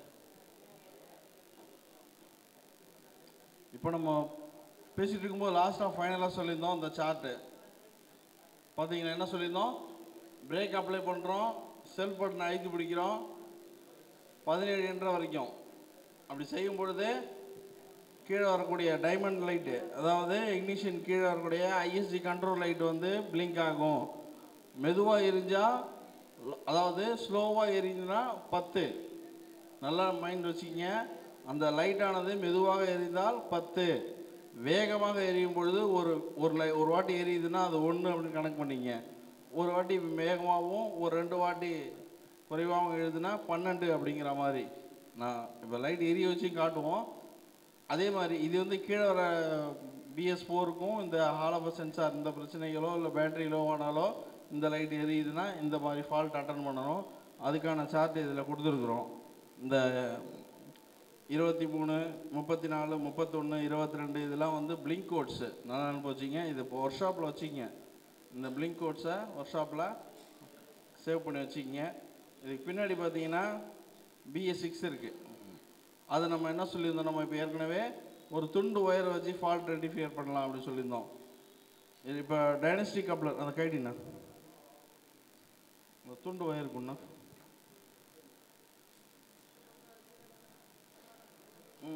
அதான் இல்லை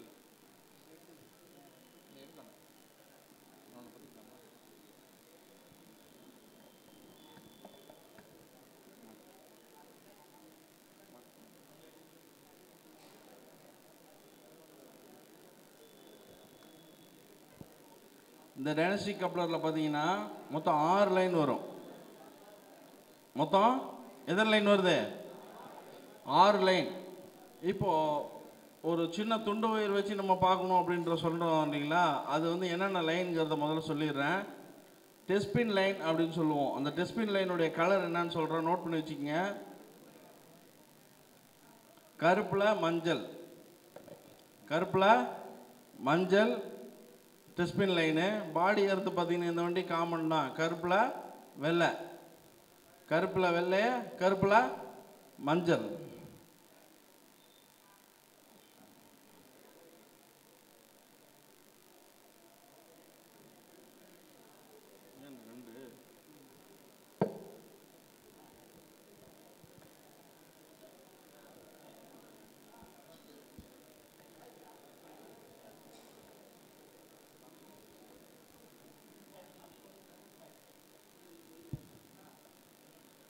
இப்போ பார்த்தீங்கன்னா நான் வந்து ஒரு 2 ஒயரையும் யூட்டர்ன் பண்ணிட்டேன்.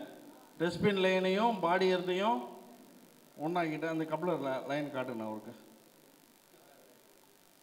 இப்போ இந்த வண்டி ஃபால்ட் இல்லாமல் தான் வந்தது. இப்போ நாம் ஒரு ஃபால்ட்டை உண்டாக்கியிருக்கோம். என்ன பண்ணியிருக்கோம், இன்ஜின் டெம்பரேச்சர் சென்சார் லைனை வந்து டிஸ்கனெக்ட் பண்ணி விட்ருக்கோம். டிஸ்கனெக்ட் பண்ணி வண்டி இப்போ ஸ்டார்ட் பண்ண போகிறோம். நான் ஏன் அப்படிங்க நீங்கள் இல்லை இருங்க, ஸ்டார்ட் பண்ண தான் இருங்க. ஓகே, நான் வண்டி இப்படி திருப்பினேன். இப்போ சாய்ங்கண்ணா.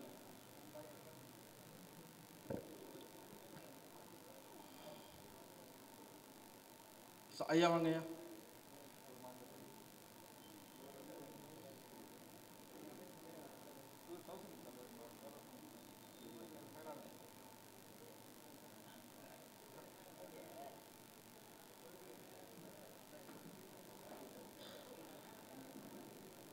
ஆரம்பிக்கலாம்னா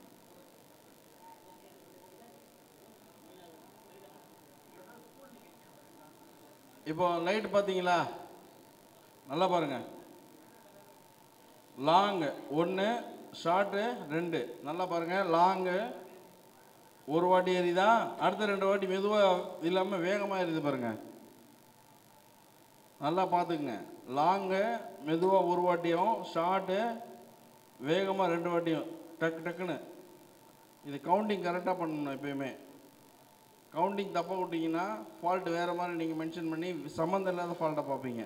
இதை நிதானித்து பார்த்துட்டு அதுக்கப்புறம் போங்க. அது ஒரு ஃபால்ட்டு மட்டும் இருந்ததுன்னா அந்த ஒரு ஃபால்ட்டு காட்டும்.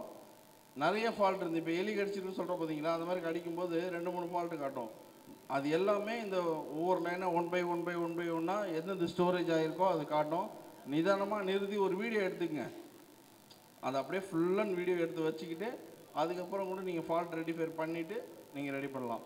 இப்போது இது என்ன சொல்லுதுன்னா 12ன்னு சொல்லுது. என்ன சொல்லுது? 12 பிளிங்க். Long 1, short 2, 12. 12னா இந்த சார்ட், இன்னொரு சார்ட் உங்களுக்கு வாட்ஸ்அப் பண்ண சொல்கிறேன். அதில் வந்து பிளிங்க் வந்துடும். இது ஓபிடி போடும்போது வரக்கூடிய இது தனி இருக்கிறது. ELM 327 போட்டால் வரக்கூடிய லைனு. இந்த மால் ஃபங்க்ஷன் லைன் ஒன்று உங்களுக்கு தனியாக உங்களுக்கு நான் PDF அனுப்ப சொல்கிறேன் தலைவர்கிட்ட. அது போடும்போது 12ஆம் நம்பர் பிளிங்க் காட்டும். 12ஆம் நம்பர் பிளிங்க் வந்து engine temperature sensor, power loss இல்லை ஒயர் கப்ளர் ஆனாலோ அது காட்டும். எப்பயுமே ஒரு சென்சார் போயிடுச்சுன்னா காட்டாது, மால் ஃபங்க்ஷன் லைன் காட்டாது. ஒரு சென்சார் போயிடுச்சுன்னு எந்த சென்சார் ஓபிடியோ இதெல்லாம் சொல்லாது. லைன் கட்டானாலோ சரியான சிக்னல் போடணுன்னா மட்டும்தான் காட்டும். அதுக்கப்புறம் நம்ம இறங்கி களமாடணும். நம்ம அதை வந்து நான் என்ன சொல்லியிருக்கோம், நான் இங்கே சொல்லி கொடுத்தோன்னே நீங்கள் போய் பயிற்சியாளரோ இல்லை ஒரு வண்டி வேலை பார்த்துட முடியாது. நீங்கள் இறங்கி அதில் ஒவ்வொரு விஷயத்தையும் மல்டிமீட்டர் வச்சு செக் பண்ணி ஃபால்ட் அட்டன் பண்ணணும்னா மட்டும்தான் உங்களுக்கு புரிதல் கிடைக்கும். இந்த மாதிரி 4 வண்டி நீங்கள் செய்யணும்னு உங்களுக்கு ஆர்வம் அதிகமாக இருந்தால் மட்டும்தான் நீங்கள் இதில் இன்னும் வேகமாக எடுத்து இன்னும் எங்களை விட டாப்புக்கு வரதுக்கான வாய்ப்புகள் உங்கள்கிட்ட நிறையா இருக்குது. ஒவ்வொருத்தரும் பயிற்சியாளராக மாறுறதுக்கான வாய்ப்பு உங்கள்கிட்ட நீங்கள் நினச்சா இருக்குது. நீங்கள் உருவாகணுங்கிறத என்னுடைய விருப்பம். புரியுதுங்களா? இப்போ இந்த ஃபால்ட் வந்து நம்ம இப்போ கனெக்ஷன் கொடுத்துட்டோம் அப்படின்னா ஃபால்ட் அட்டன் ஆகிடும். என்ன இது முடிச்சுக்கோண்ணா 1 நிமிஷம்ண்ணா.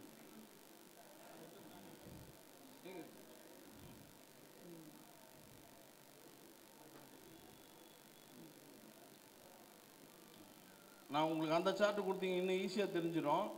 இப்போ அதுக்கப்புறம் அடுத்தது ஓபிடி மூலயமா இந்த ஃபால்ட்டை வந்து என்ன ஃபால்ட் ஆகிருக்கு, அதை ஓபிடி எப்படி செக் பண்ணணும், எப்படி பண்ணணுன்றதை சோழி சார் சூப்பராக சொல்லி தருவாங்க. ரொம்ப கவனமாக பார்த்துக்குங்க. இது வந்து ரொம்ப ரொம்ப முக்கியமான ஒன்று. உங்களுக்கு அது தேவைப்படும்.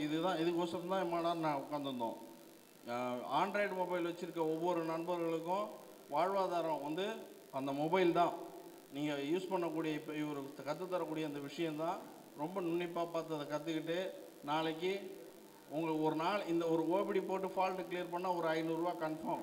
அது எந்த மாற்று கருத்தும் இல்லை. ஒரு நாளைக்கு 2 ஃபால்ட்டு பார்த்தா எவ்வளோ சம்பாதிக்கணா உண்டா இல்லையா? அதே தான். வணக்கம்.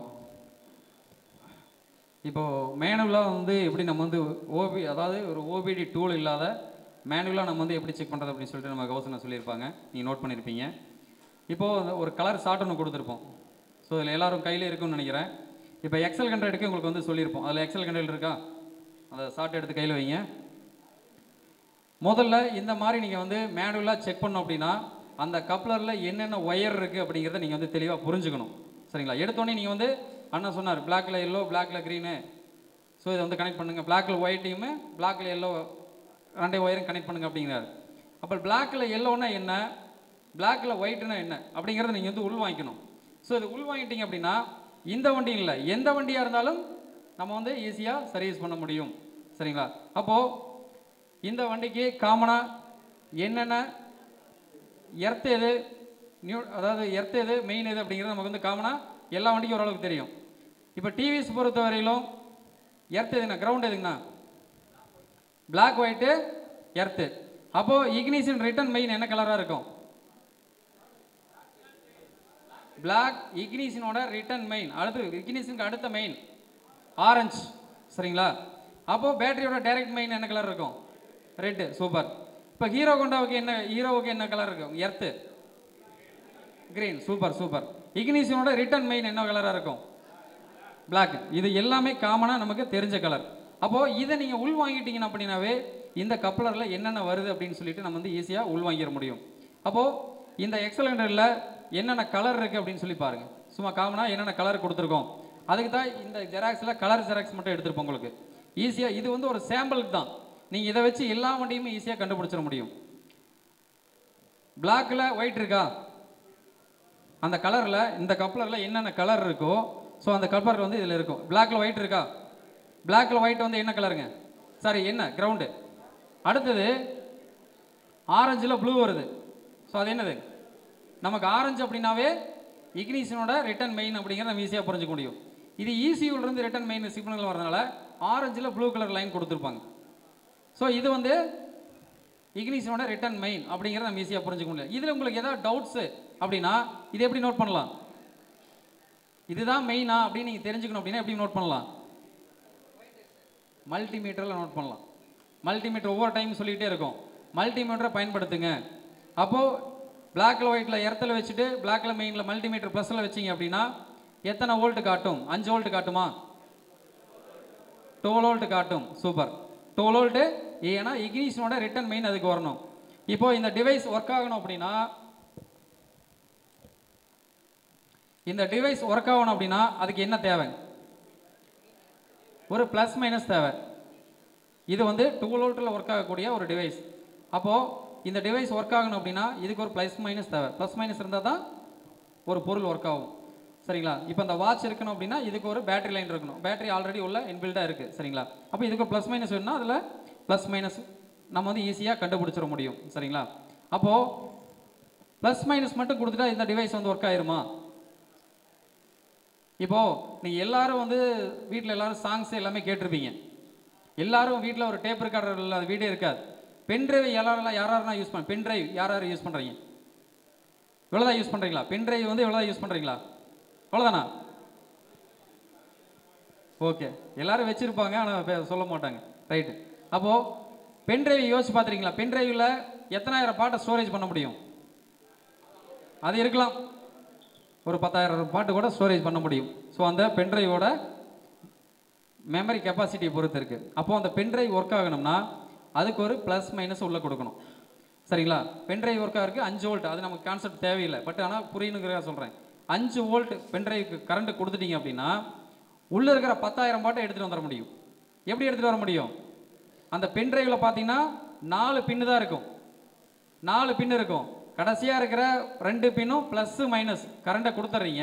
அதில் இருக்கிற 5,000 பாட்டோ 10,000 பாட்டோ அது 5,000 வீடியோஸோ ஸோ எடுத்துகிட்டு வந்து அந்த 5,000 பாட்டு எங்கே எடுத்துகிட்டு வரோம்னா அந்த சென்டரில் 2 பின் இருக்குது பார்த்தீங்களா? 2 பின்னு லேயர் கொடுத்துருப்போம் பாருங்கள். அந்த லேயர் மூலிமா நம்ம வந்து அத்தனை பாட்டையும் நம்ம டேப் ரெக்கார்டருக்கு கொண்டாந்துட முடியும். ஸோ அதே போல தான் இந்த 2 ஒயர் ப்ளஸ் மைனஸ் இதுக்கு கொடுத்துட்டு இன்னும் 2 ஒயர் மூலிமா இந்த ECU அப்படிங்கிறமல்லவா, எலக்ட்ரானிக் கண்ட்ரோல் யூனிட், அந்த யூனிட்டிலிருந்து நம்ம இந்த சிக்னல் இந்த டிவைஸுக்கு அத்தனை மெமரியும் இதை கொண்டாந்துட முடியும். ஸோ இதிலிருந்து நம்ம என்ன பண்ணணும்? மொபைலில் என்னென்ன பிரச்சனைக்கு அப்படின்னு ஈஸியாக பார்த்துக்க முடியும். ஸோ மொபைலில் பார்க்குறோன்னா அதுக்கு தனியாக ஒரு அப்ளிகேஷன் வேணும். ஸோ என்ன அப்ளிகேஷன் அப்படின்னு சொல்லி காட்டுவாங்க. டார்க் அப்படிங்கிற ஒரு அப்ளிகேஷன் வந்து நம்ம வந்து மொபைலில் இன்ஸ்டால் பண்ணோம். யார்கிட்டலாம் இன்னும் ஆண்ட்ராய்டு மொபைல் இல்லை, இன்னும் வந்து நான் இன்னும் ஆண்ட்ராய்டு மொபைல் அங்கே இல்லை அப்படிங்கிறத மட்டும் கை தூக்குங்க. எல்லாத்துலையும் ஆண்ட்ராய்டு இருக்கா? அண்ணன்பா அப்படியே சைலண்டாக சிரிக்கிறார். ஐயோ ஏதாவது கேள்வி கேட்டுருவானா அப்படின்ட்டு. சரிங்களா?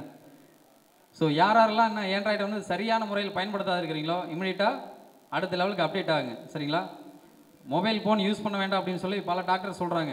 அதிகப்படியாக யூஸ் பண்ணிங்கன்னா கண்ணில் பிரச்சனை இருக்கும் அப்படின்னு சொல்லிட்டு. பட் ஆனால் தேவையும் போது யூஸ் பண்ணி தான் ஆகணும். விஞ்ஞானம் வளர்ந்துக்கிட்டே இருக்குது, நம்மளும் அதுக்கு தகுந்த மாதிரி வளர்ந்துக்கிட்டு போயிட்டே இருக்கணும். அதனுடைய டெக்னாலஜியை புரிஞ்சுக்கணும். சரி, இப்போது ப்ளஸ் மைனஸ் தெரிஞ்சுக்கிட்டோம். அப்போ அதில் இருக்கிற டேட்டாவை எடுத்துகிட்டு வர்றதுக்கு என்னென்ன லைன் அப்படிங்கிறத நம்ம ஈஸியாக தெரிஞ்சுக்கணும். என்னென்ன லைன் அப்படின்னா பிளாக்ல கிரீன் 12 வோல்ட் பார்த்தீங்க அப்படின்னா ப்ளஸ்ஸு எர்த்து நம்ம ஈஸியாக தெரிஞ்சிடும். பிளாக்ல கிரீன் இருக்கா? எக்ஸலண்டரில் பிளாக்ல கிரீன் இருக்கானா? அதில் எத்தனை அந்த அம்புக்குறி போட்டு அதிலே வோல்ட்டு போட்டிருப்பாருங்க. அந்த லைனில் 11 வோல்ட் வரும்.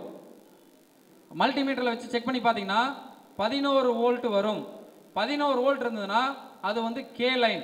ஸோ இதை கொஞ்சம் கன்ஃபியூஸ் பண்ணுற மாதிரி உங்களுக்கு தெரியும். பட் ஆனால் இது ப்ராக்டிக்கலாக செய்ய உங்களுக்கு ஈஸியாக புரிஞ்சிடும். 11 வோல்ட் வந்ததுன்னா அது வந்து கே லைன். இன்னும் 2 ஒயர் வரும், கேன்லோ கேன் கைன்னு 2 லைன் வரும். சரிங்களா? ஸோ அதை பார்த்தீங்க அப்படின்னா 2.8 வோல்ட் இருந்து 2.3 வோல்ட்டுக்குள்ளே கம்மியாக வரலாம். ஒரு ஒயரில் 2.8 வோல்ட் வரும், இன்னொரு ஒயரில் 2.3 வோல்ட் பக்கமாக கீழே வரும். ஸோ அது வந்து கேன்லோ கேன் கைன்னு நம்ம ஈஸியாக புரிஞ்சுக்க முடியும். இந்த எக்ஸலண்ட்டை பொறுத்தவரையிலும் கே லைன். ஆனால் புரியுதுங்களாண்ணா? கே லைன் இருந்ததுன்னா அது நான் ஏற்கனவே சொன்னல, பென்ட்ரைவில் 4 ஒயர் 2 ஒயர் தேவை அப்படின்ட்டு.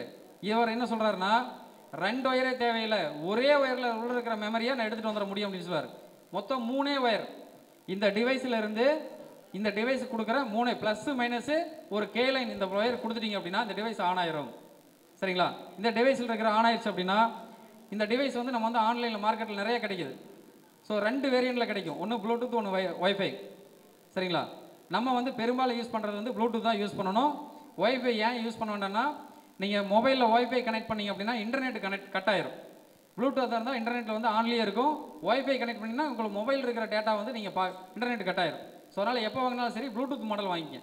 சரிங்களா? இந்த ப்ளூடூத் மாடல் வாங்கிட்டு இந்த மாதிரி நான் சொல்கிற மாதிரி ஈஸியாக கனெக்ட் பண்ணிக்கலாம். அப்போது கே லைன் நீங்கள் வந்து பார்த்துட்டு என்னென்னு தெரிஞ்சுட்டு கொடுத்துட்றீங்க. கே லைன் இது பிளாக்ல க்ரீன், நல்லா புரிஞ்சுக்குங்க. பிளாக்ல க்ரீன் வந்து கே லைன். ஸோ இந்த 3 ஒயர் இருந்தால் அதில் இருக்கிற டேட்டாவை கனெக்ட் பண்ண முடியும். இவ்வளோ வந்து கேன்கை கே லைன்லாம் வந்து நமக்கு வந்து மெமரியில் ஏறாதப்பா. ஒரு டிவைஸ் வாங்குகிறோம், இந்த கேபிள் ஒன்று கிடைக்கும். கேபிள் இப்போ எல்லாம் பெரும்பாலும் எல்லா இடத்துலையும் கிடச்சிருச்சு. சரிங்களா? எல்லா இடத்துலையும் இந்த கேபிள் கிடைக்குது.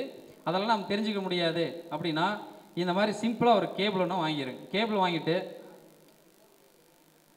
அதில் கனெக்ட் பண்ணிங்க அப்படின்னா அந்த டிவைஸ் வந்து ஆன் ஆயிரும். இவ்வளோ தூரம் நான் சுத்த விரும்பல அப்படின்னா, ஏன் நான் இதை சொல்கிறேன் அப்படின்னா, இந்த கேபிளும் இல்லாத நம்ம வந்து ஈஸியாக கனெக்ட் பண்ண முடியுங்கிறதுக்காக தான் நான் சொல்கிறேன்.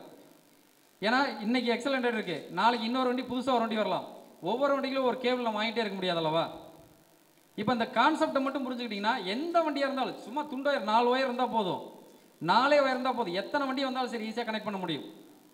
அப்போ அந்த 4 ஒயர் என்னங்கிறது நீங்கள் கான்செப்ட் புரிஞ்சுக்கணும். சரிங்களா? இப்போ ஒரே டைமில் உங்களுக்கு சொன்னால் புரிஞ்சிடாது, பட் இப்படியும் விஷயம் இருக்குது அப்படிங்கிற உங்களுக்கு தகவல் கொடுக்குறோம். நாளைக்கு நீங்கள் வந்து எக்ஸ்பெரிமெண்ட்டாக நீங்கள் வந்து செஞ்சு பார்க்கணும். ஒர்க் ஷாப்பில் உட்காந்து ஃப்ரீயாக இருக்கும்போது இப்படியெல்லாம் வோல்ட் வருதா அப்படின்னு நீங்கள் மல்டிமீட்டர் வச்சு ஃபஸ்ட்டு அளந்து பார்க்கணும். சரிங்களா? சரி, ஓகே. அதெல்லாம் நீங்கள் வந்து ஃப்ரீயாக இருக்கும்போது செஞ்சு பாருங்கள். ஏதாவது டவுட்ஸ் அப்படின்னா குரூப்பில் இருக்குது, அதுக்கு தான் ஒரு அசோசியேஷன் குரூப் வச்சுருக்கோம். அந்த குரூப்பில் டவுட்ஸ் கேளுங்க.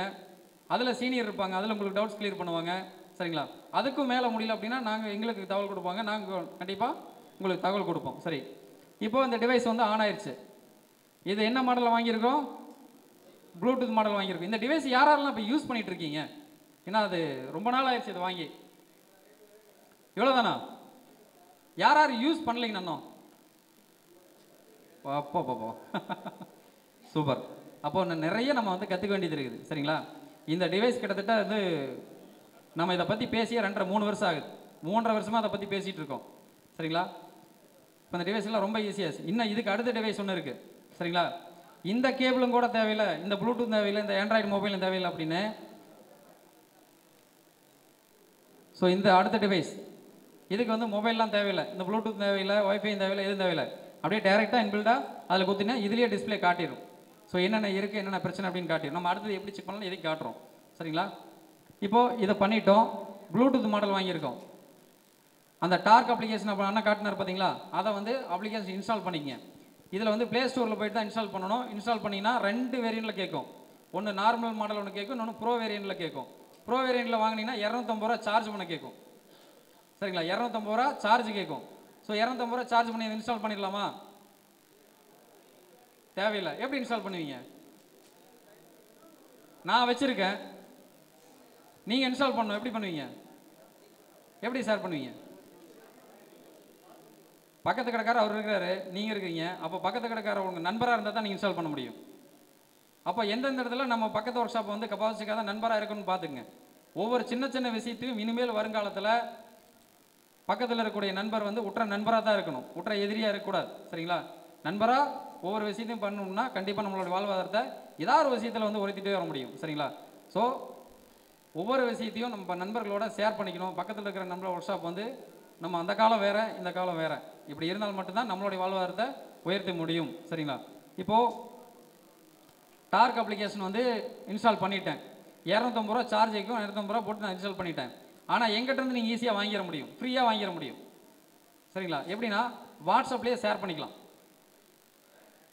மொபைல் லிங்க்கில் உள்ளே போனீங்க அப்படின்னா அது வந்து வாட்ஸ்அப்லேயே ஷேர் பண்ணிக்கலாம். ரொம்ப ஈஸி தான், அதை நீங்கள் ஈஸியாக ஷேர் பண்ணிக்கலாம். மொபைலில் ஷேரிட்டு இந்த மாதிரிலாம் இன்ஸ்டால் பண்ணணும்னு அவசியம் இல்லை, வாட்ஸ்அப்லேயே ஷேர் பண்ணிக்கலாம். சரிங்களா? சரி, ப்ளூடூத் மாடல் வாங்கிட்டேன். இது எப்படி கனெக்ட் பண்ணணும்னா ஃபஸ்ட்டு வந்து ப்ளூடூத் மாடலாம் நம்ம ப்ளூடூத்தோட கனெக்ட் பண்ணணும்.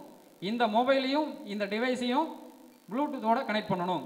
இப்போ ப்ளூடூத்தில் சர்ச் பண்ணுறேன். ஸோ ஆல்ரெடி நான் வந்து கனெக்ட் பண்ணேன், அதனால் ஈஸியாக காட்டுது. எனக்கு நான் இன்ஸ்டால் பண்ணிடுறேன், அன்பேர் பண்ணிடுறேன்.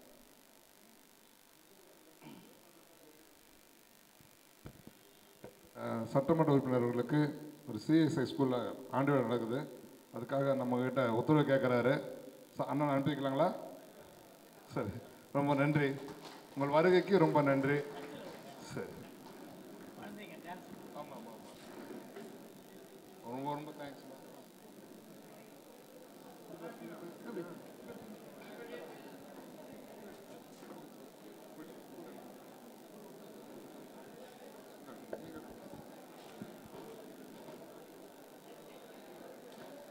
நன்றி.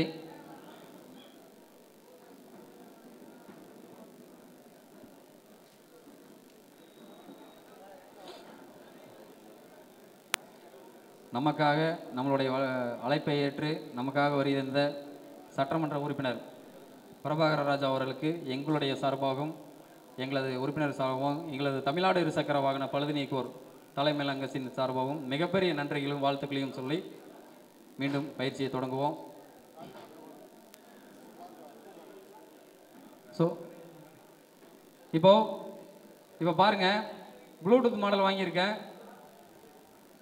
இப்போ ப்ளூடூத் வந்து சர்ச் பண்ணணும், ப்ளூடூத் மாடலில் சர்ச் பண்ணணும். இப்போ ப்ளூடூத் ஆன் பண்ணோம் அப்படின்னா இங்கே பாருங்கள். ஆனால் மொபைல் காட்டுங்க, நீங்கள் கீழே பாருங்க, கீழே போயிடுச்சு. இருங்க, அங்கே காட்டுங்க, அங்கே காட்டுங்க. ஆனால் தெரியுதுங்களா? மொபைல் தெரியுதா? ஓபிடி 2ன்னு காட்டுதாண்ணா? ஓபிடி 2ன்னு காட்டுதா? ஓபிடி 2 டச் பண்ணுறோம்.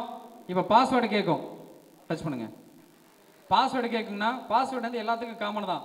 1 2 3 4 சரிங்களா? 1 2 3 4 அப்படிங்கிறது காமன் பாஸ்வேர்டு. யார் வேணாலும் பேர் பண்ணிக்கலாம். பேர் பண்ணுங்க. ஸோ பேர் பண்ணோன்னே இப்போ பார்த்தீங்கன்னா மேலே போயிடுச்சு. அது பேர் ஆயிடுச்சுன்னா டிவைஸ் மேலே போயிடும்.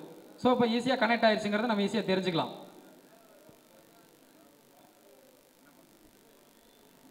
அப்படி இல்லை, அவ்வளோதான். இப்போ பேர் ஆயிடுச்சு, நீங்கள் வெளியில் வந்துடலாம். சரிங்களா? வெளியில் வந்துடுங்க. இப்போ வந்து என்ன பண்ணுறீங்கன்னா டார்க் அப்ளிகேஷனுக்கு உள்ளே போங்க. ஸோ உள்ளே போயிட்டீங்களா? இதில் ஒரு செட்டிங்ஸ், ஒரே ஒரு செட்டிங்ஸ் மட்டும் மாற்றினா போதும், எதையுமே மாற்றாதீங்க. சரிங்களா? நீங்கள் 2 மாடல் வாங்கியிருக்கீங்கன்னு சொன்னவா, ப்ளூடூத் ஒன்று வைஃபைன்னு இருக்குல்ல. ஸோ செட்டிங்ஸ் உள்ளே போகிறீங்க. செட்டிங்ஸ் உள்ளே போகிறீங்க.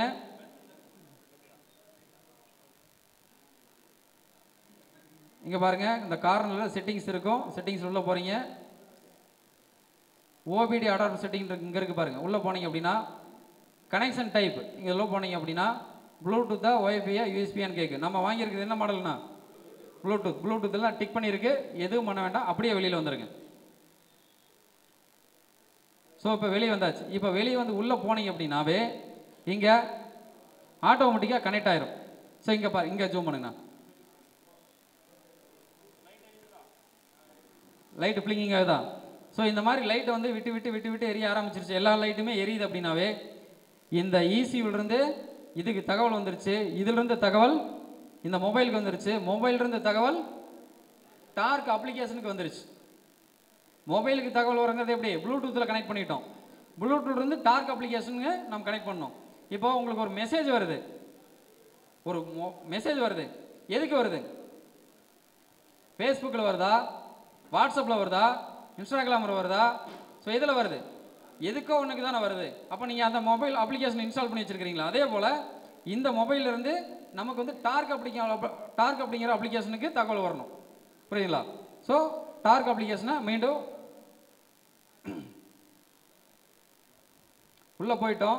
இதில் பார்த்தீங்கன்னா நிறையா இருக்கும். ஸோ இது மாதிரி இருக்கும்.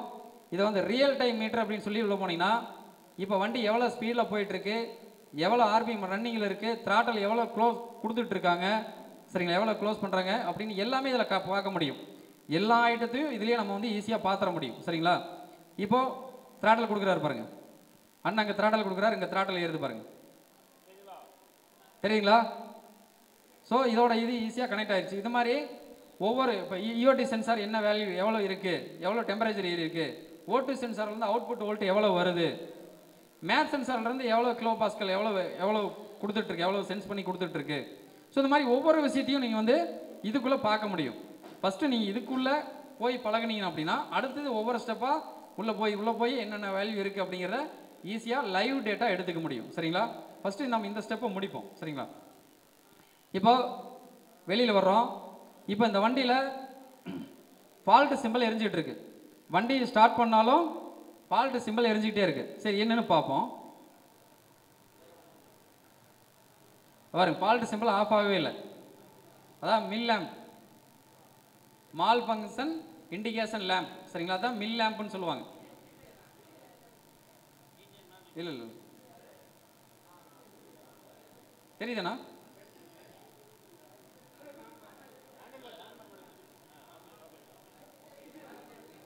கீச்சன் எடுத்து இல்லை எடுத்து அந்த கொடுங்க தப்பாக. சரிங்களா?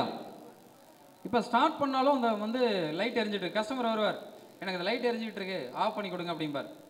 சரிங்களா? வண்டி பர்ஃபார்மன்ஸ் சரியில்லை, வண்டி அடிச்சு போகிற மாதிரி இருக்கு, ஆனால் அந்த லைட் எரிஞ்சிட்டே இருக்குன்னு தெரியல பாருங்க. அப்படி நம்ம எப்படி தெரிஞ்சுக்க முடியும்? ஒன்று அண்ணன் சொன்ன மாதிரி டேரெக்டாக லூப் பண்ணி பார்க்க முடியும். டேரெக்டாக கஸ்டமருக்கு முன்னாடி டேரெக்டாக லூப் பண்ணி பார்த்துட்டீங்க அப்படின்னா என்ன நடக்கும், என்ன பிரச்சனை அப்படிங்கிறது வித்தின் 2 செகண்டில் பார்த்துட முடியும். முன்னால் என்ன பண்ணுவார் கஸ்டமரு, மாப்பிள்ள வாங்க ஒரு டீ சாப்பிடலாம், அது கூட இல்லைன்ட்டார் போசுக்குன்னு. எங்கள் ஊரில் அதாவது கிடைக்கும்.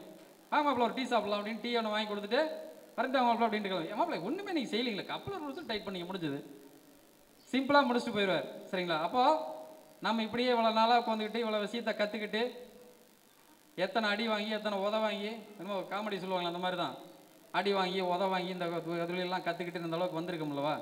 ஸோ அப்போ நமக்குன்னு ஒரு வாழ்வாதாரத்தை உருவாக்குறோன்னா இந்த மாதிரி டெக்னிக்கலாக இருக்கக்கூடிய விஷயத்தை நம்ம வந்து பயன்படுத்திக்கணும். அண்ணா ஏற்கனவே சொல்லிட்டார், ரொம்ப தெளிவாக சொன்னார். சரிங்களா? அப்போது இதையெல்லாம் வந்து கஸ்டமர் முன்னாடி நம்ம வந்து பப்ளிக்காக ஒரு விஷயத்தை செய்ய முடியாது. இந்த மாதிரி ப்ராப்ளம் இருக்கா, போயிட்டு வாங்க, வண்டி விட்டு போங்க, மதியம் செஞ்சு வைக்கிறேன். சரிங்களா? அப்போது இந்த மாதிரி ஒரு ஓபிடி எடுத்து டூல் எடுத்து போட்டு பார்த்து அது என்ன பிரச்சனை அப்படின்னு ஈஸியாக பார்த்தீங்க அப்படின்னா ஒரு செகண்டில் கண்டுபிடிச்சிடலாம். இப்போ அந்த வண்டியில் பிரச்சனை இருக்குது, ஓபிடி கனெக்ட் ஆகிடுச்சுன்னா, ஸோ கனெக்ட் ஆகிடுச்சு. இப்போது அங்கே பாருங்க, அதே அந்த சிம்பிள் வந்து இந்த இடத்துலையும் இருக்கும், இந்த மொபைல்லையும் இருக்கும். தெரியுதுங்களா? மொபைலில் போகிறோம், சர்ச் கொடுக்குறோம், அங்கே பாருங்க கரண்ட் ஃபால்ட்டு கூட ஒன்று காட்டுது. படிச்சுக்கணும், இருங்க.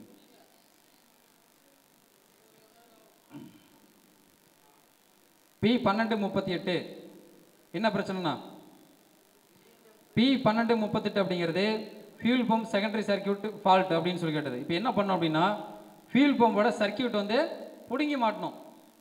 சாவி இக்னிஷன் வந்து ஆன் பண்ணி, அதில் இருக்கா ஜூம் பண்ணி காட்டு, அதையும் காட்டுங்க, அந்த ஷார்ட்டில் காட்டுங்க, அது காட்டுங்க, அது வீடியோவில் காட்டுங்க, அந்த நீங்கள் வச்சிருக்கிற ஷார்ட்லேயே பாருங்கண்ணா. P1238 இருக்கா, என்னண்ணா இருக்கு,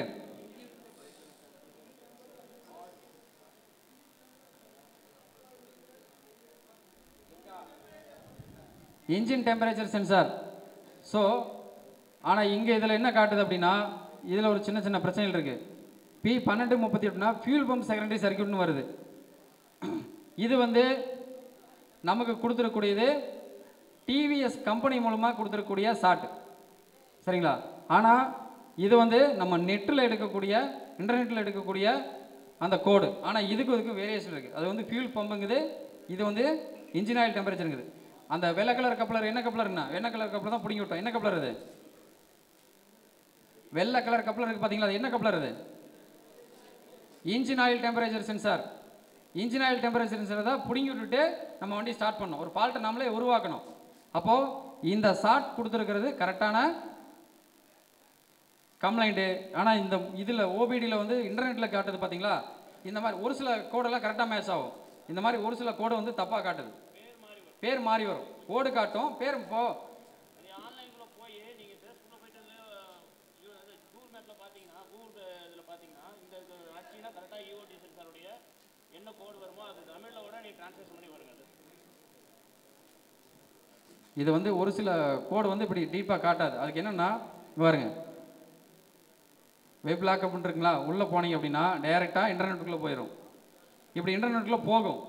நீங்கள் வந்து நான் அந்த ஒய்ஃபை மாடல்னு சொன்ன பார்த்தீங்களா, ஏன் வாங்க வேண்டாம்னு சொன்னால் இப்படி வெப் லாக்அப் கொடுத்தீங்கன்னா உள்ளே போகாது, இந்த மாதிரி இன்டர்நெட்டுக்குள்ளே போகாது, ஏன்னா இன்டர்நெட் கட் ஆயிரும். ஸோ அதுக்கு தான் ஒய்ஃபை மாடல் வாங்க வேண்டாம். இப்போ இதில் போய் நீங்கள் டீட்டெயிலாக என்னென்ன பிரச்சனை இருக்குது, அந்த ஃபால்ட்டுக்கு என்னென்ன ஃபால்ட் இருக்குது அப்படிங்கிறத இதில் டீப்பாக நீங்கள் இன்னும் கூட படித்து பார்க்கலாம். சரிங்களா? சரி, ஓகே. இப்போ நம்ம இந்த ஷார்ட் நம்ம கையில் இருந்து என்னென்னு பார்த்து ஈஸியாக கண்டுபிடிச்சிட்டோம். இன்ஜின் ஆயில் டெம்பரேச்சரோட சர்க்கியூட் டேமேஜ்னு கொடுத்துருக்கா. அப்போ இன்ஜின் ஆயில் போகக்கூடிய சர்க்கியூட் டேமேஜ் அப்படின்னா போகக்கூடிய லைன் ஏதோ கட் ஆகிருக்குன்னு அர்த்தம். நம்ம என்ன பண்ணோம், வயரை பிடிங்கி விட்டுருந்தோம். ரன்னிங்கில் போயிட்டு இருக்கும்போது ஒரு கல்லில் அடித்து அந்த கப்ளர் பிடிங்கிடுச்சு. புரியுங்களா? இப்போ நம்ம கண்டுபிடிச்சிட்டோம் அது என்ன ஃபால்ட் அப்படின்ட்டு. இப்போ கப்ளரை சரி விட்டு இப்போ அந்த ஃபால்ட்டு கூட வந்து கிளியர் பண்ணணும். எப்படி பண்ணணும் அப்படின்னா, ஒரு ஃபால்ட்டு எந்த ஃபால்ட்டாக கிளியர் பண்ணுறீங்க அப்படின்னா எப்போவுமே வண்டி வந்து ரன்னிங்கில் இருக்கக்கூடாது. சாவி மட்டும்தான் ரன்னிங்கில் ஆனில் இருக்கணும். வண்டி வந்து எந்த ஃபால்ட்டை கிளியர் பண்ணாலும் சரி ரன்னிங்கில் இருக்கக்கூடாது. ரன்னிங்கில் வச்சு கிளியர் பண்ணிங்க அப்படின்னா எந்த ஃபால்ட்டுமே கிளியர் ஆகாது. சரிங்களா? இப்போ வண்டி நம்ம ஆஃப் பண்ணிட்டோம், ஃபால்ட்டை கண்டுபிடிச்சிட்டோம், ஃபால்ட்டை சரி செஞ்சிட்டோம்.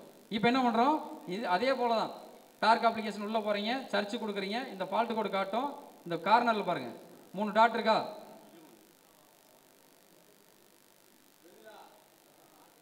இந்த 3 டாட்டை தொட்டிங்க அப்படின்னா கிளியர் ஆன் ஃபால்ட் ஈஸின்னு இருக்கா.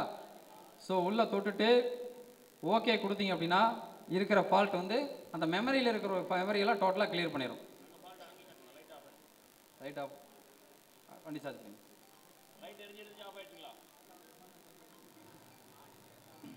அங்கே கட்டுங்க, ஆஃப் ஆயிடுச்சுங்களா. ஸோ இவ்வளோ தான். நீங்கள் இதை மேனுவலாக செய்கிறனா எக்ஸலெண்டரில் மேனுவலாக துண்டாயிரம் மூலியமாக செஞ்சிட முடியும். ஹீரோ ஹோண்டாவுக்கு செய்ய முடியுமானா வாய்ப்பு இல்லை, ஹீரோவுக்கு செய்ய முடியுமானா வாய்ப்பு இல்லை. ஸோ அவங்க இந்த மாதிரி மேனுவலாக செக் பண்ணுறதுக்கு ப்ரொவிஷன் கொடுக்கல. அப்போ என்ன ஒன்றுனா இந்த மாதிரி ஒரு டூல் இருந்தால் மட்டும்தான் பண்ண முடியும். இப்போ நான் ஏற்கனவே சொன்னேன் வெர்ஷன் 2 அப்டேட் பண்ணிட்டாங்க அப்படின்ட்டு. இப்போ வெர்ஷன் 2வில் இந்த ஓபிடி ஒரு சில வண்டிகளுக்கு கனெக்ட் ஆகாது அப்படிங்கிறாங்க. ஸோ நம்ம என்ன வெர்ஷன் 2 வண்டி நமக்கு அதிகப்படியான வண்டி வரல, நம்ம என்ன செக் பண்ணி பார்க்கல. சரிங்களா? இப்போ ஓபிடி கனெக்ட் ஆகாத அப்படிங்கிறாங்க. ஸோ அதுக்கெல்லாம் என்ன பண்ணோம் அப்படின்னா அந்த விசி இருங்க கிரி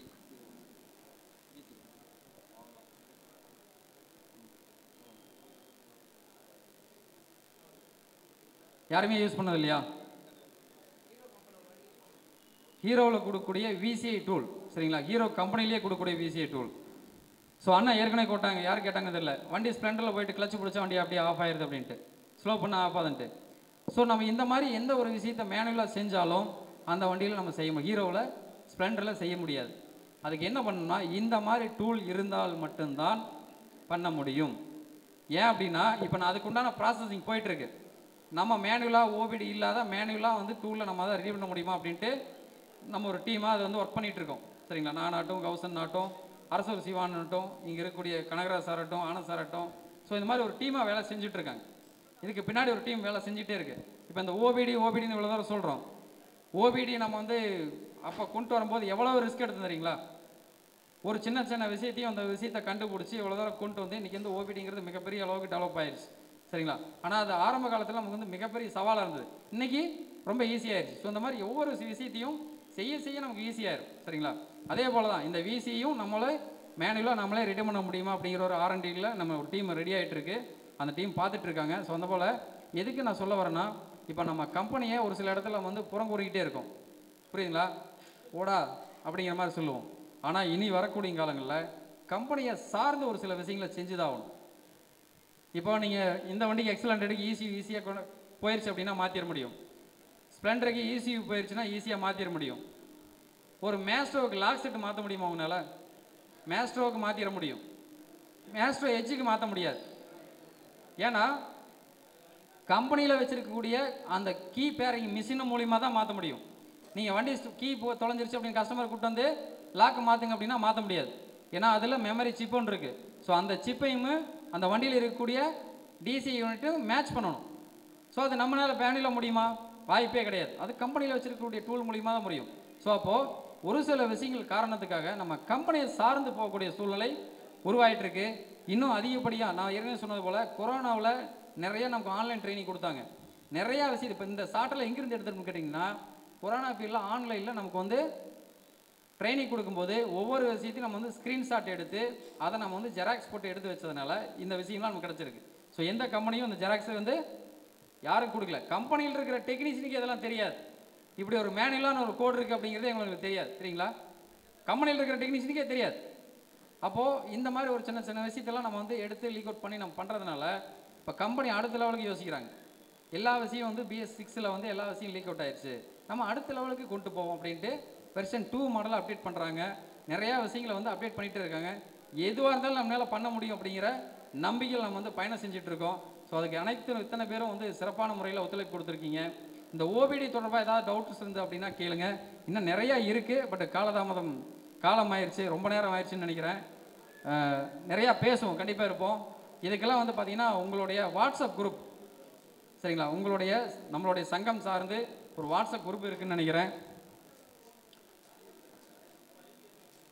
அந்த குரூப்பில் வந்து எல்லாரும் வந்து முறையாக சந்தா செலுத்தி அந்த குரூப்பில் எல்லாரும் வந்து ஆட் ஆகிக்கிங்க. ஸோ ஒவ்வொரு விஷயம் அந்த குரூப்பில் ஃபார்வேர்ட் ஆகிட்டே இருக்கும். உங்களுக்கு ஏதாவது டவுட்ஸ் அப்படின்னா அந்த குரூப்பில் கேளுங்க. சரிங்களா? குரூப்பில் கேளுங்க, கண்டிப்பாக அதுக்குண்டான தீர்வுகள் கண்டிப்பாக உங்களுக்கு வந்து சேரும். இன்னும் புதுமையான ஏதாவது விஷயங்கள் நம்ம வந்து தெரியுது அப்படின்னா உடனடியாக அந்த குரூப்புக்கு வந்து ஃபார்வேர்ட் பண்ணுவோம். ஸோ நீங்கள் வந்து குரூப்பில் பயணித்து அதுக்குண்டான விஷயங்களை வந்து கண்டிப்பாக நீங்கள் தெரிஞ்சுக்கலாம். OBD தொடர்பாக ஏதாவது டவுட்ஸ் இருந்து அப்படின்னா கேளுங்க. ஏதாவது டவுட்ஸ் இருக்காண்ணா?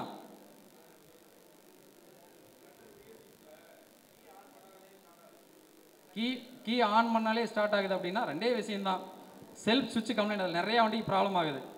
செல்ஃப் சுவிட்ச் பார்த்தீங்கன்னா சரியாரும், ஒன்று செல்ஃப் ரிலே கம்ப்ளைண்ட்டு. ஸோ இதையும் தாண்டி கீ ஆன் பண்ணாவே ஸ்டார்ட் ஆகுது அப்படின்னா ECU ப்ராப்ளம் ஆகிருக்கலாம். ECUவே ப்ராப்ளம் ஆகிருக்கலாம். ECU வந்து பார்த்தீங்கன்னா நீங்கள் செல்ஃப் போடும்போது அது எர்த் கண்ட்ரோல் கொடுக்கணும். எர்த் கண்ட்ரோல் டேரெக்டாக கொடுத்துக்கிட்டே இருக்குது அப்படின்னா ECU ப்ராப்ளம் ஆகிருக்கலாம். அதுக்கு இடையில் ஏதாவது ECUலேருந்து செல்ஃப் ரிலே போகக்கூடிய ஏதாவது கான்டாக்ட் ஏதாவது பாடி ஷார்ட் ஆகுதான்னு செக் பண்ணிக்கங்க.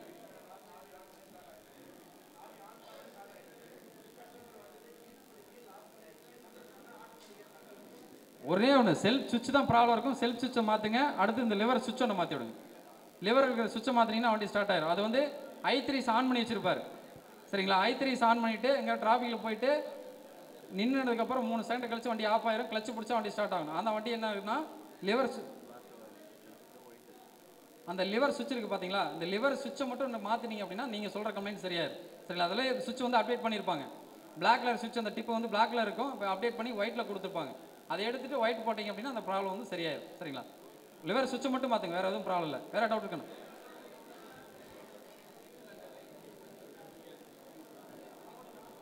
எக்ஸலண்டரில் ECU போயிடுச்சு அப்படின்னா ECU வந்து ஒரு இப்போது EOT சென்சார் போயிடுச்சு. ஆனால் சிம்பிளாக அதை நோட் பண்ணிக்கங்க.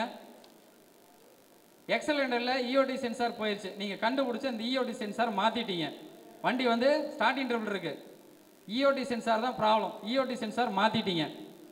அப்போது அந்த EOT சென்சார் மட்டும் மாற்றிட்டா போதுமா? வண்டி சரியாயிருமானா? ஆகாது. ECUவை நீங்கள் வந்து அப்டேட் பண்ணணும். சரிங்களா? ECU வந்து தனக்கு தானே புதுப்பிக்கணும். எப்படி புதுப்பிக்கணும்னா, நம்ம ஏற்கனவே டைனஸ்டி கப்ளரில் சொல்லியிருந்தோம், கருப்பில் வெள்ளை கருப்பில் மஞ்சள் ஒயரை சொருகிருந்தோம் இல்லைங்களா? அந்த மாதிரி சொருகிட்டு வண்டியை சென்டர் ஸ்டாண்ட் போட்டுக்கோங்க. சென்டர் ஸ்டாண்ட் போட்டுட்டு ஆக்சிலேட்டரை ஃபுல் த்ராட்டல் கொடுத்து விடணும். அந்த மாதிரி 3 வாட்டி விட்ட உடனே மால் ஃபங்க்ஷன் லைட்டானது 3 வாட்டி அமைஞ்சு எரியும். அமைஞ்சு எரிஞ்ச உடனே அதுவாக அப்டேட் ஆகிடுச்சு அப்படின்றது கன்ஃபார்ம் ஆகிடும். ஃபால்ட்டு ரெக்டிஃபை ஆகிடும். எந்த புது சென்சார் மாற்றினாலும் எக்ஸலண்டரில் ஸ்கூட்டி பேப்பில் மாற்றிட்டிங்கன்னா இந்த மாதிரி ஒரு அப்டேட் பண்ணி விட்ருங்க. மேனுவல் அப்டேட் சொல்லுவோம். நாங்கள் என்ன சொல்லுவோம்? Manual update. அதாவது கருப்பில் வெள்ளை கருப்பில் மஞ்சள் அந்த 2 லைனையும் த்ரூ பண்ணி சென்டர் ஸ்டாண்ட் போட்டுட்டு சாவி ஆன் பண்ணுறோம். ஆக்சிலேட்டரை 3 வாட்டி கொடுத்து விடுறோம். விடுத்த உடனே மால் ஃபங்க்ஷன் லைட் 3 வாட்டி அமைஞ்சு ஆஃப் ஆகிடும். ஆயிடுச்சுன்னா அப்டேட் ஆகிடுச்சு, ஃபால்ட்டு ரெக்டிஃபை ஆகிடும், வண்டி ஸ்டார்ட் ஆகும், வீட்டுக்கு போயிடலாம். இப்போ நீங்களும் வீட்டுக்கு போகிறதுக்கான நேரம் வந்துடுச்சு. எல்லாரும் உட்காருங்க. இனிமேல் தான் முக்கியமான வேலை இருக்குது. ஒரு நிமிஷம்.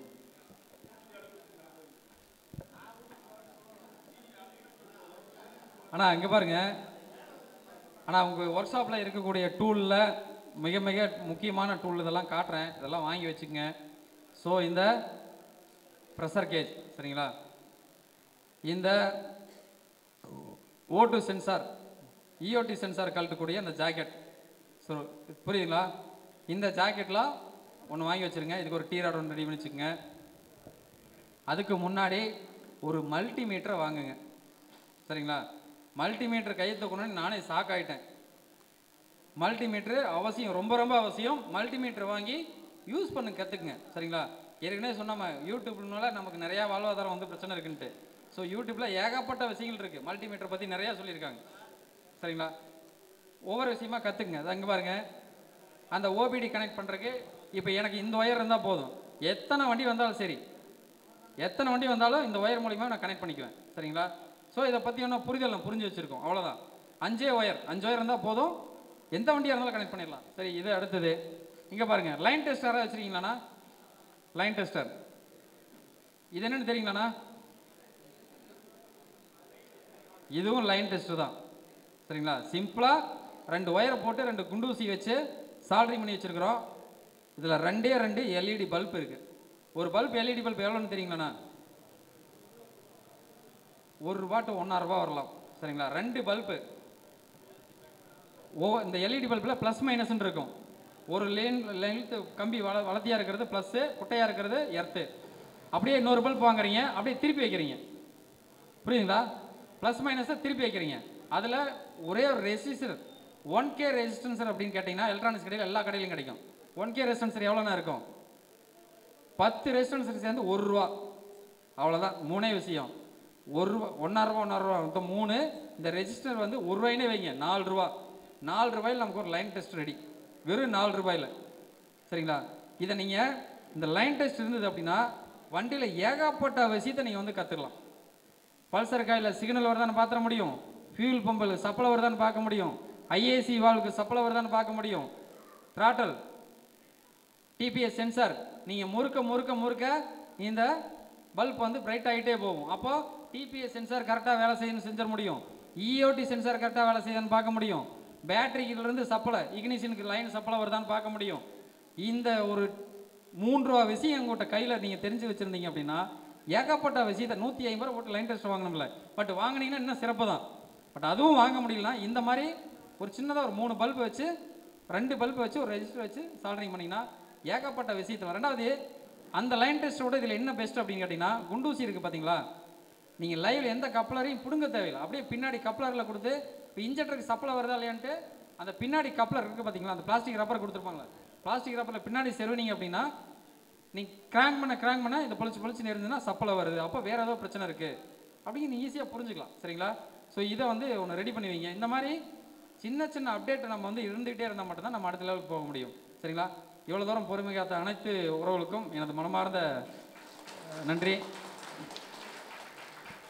இப்பொழுது நமக்கு சிறப்பான BS6 பயிற்சியை வாங்கிய பயிற்சியாளர் தம்பி சோலை மோகன் அவர்களுக்கு உங்களுடைய சார்பாகவும் தமிழ்நாடு இருசக்கர வாகன பழுது நீக்குவோர் தலைமை நலச்சங்கத்தின் சார்பாகவும் சென்னை மாநகர மோட்டார் சைக்கிள் பாதுகாப்பு நலச்சங்கத்தின் சார்பாகவும்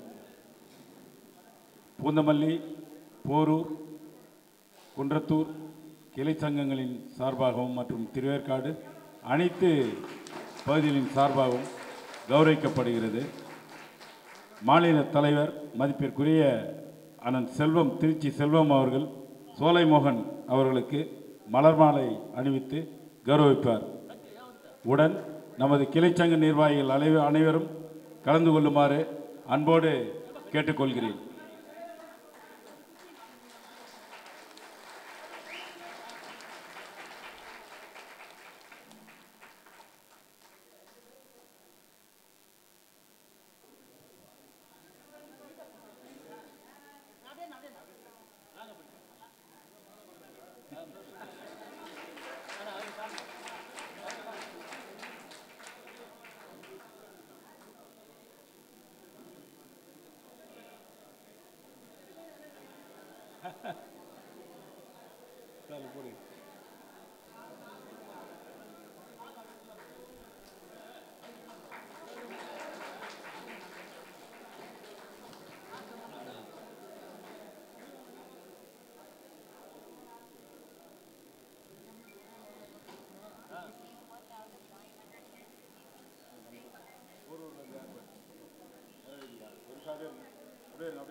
ஃப்ரெண்ட்ஸ் வீடியோ ரங்கநாதன் இருக்காருங்களா? ரங்கநாதன்.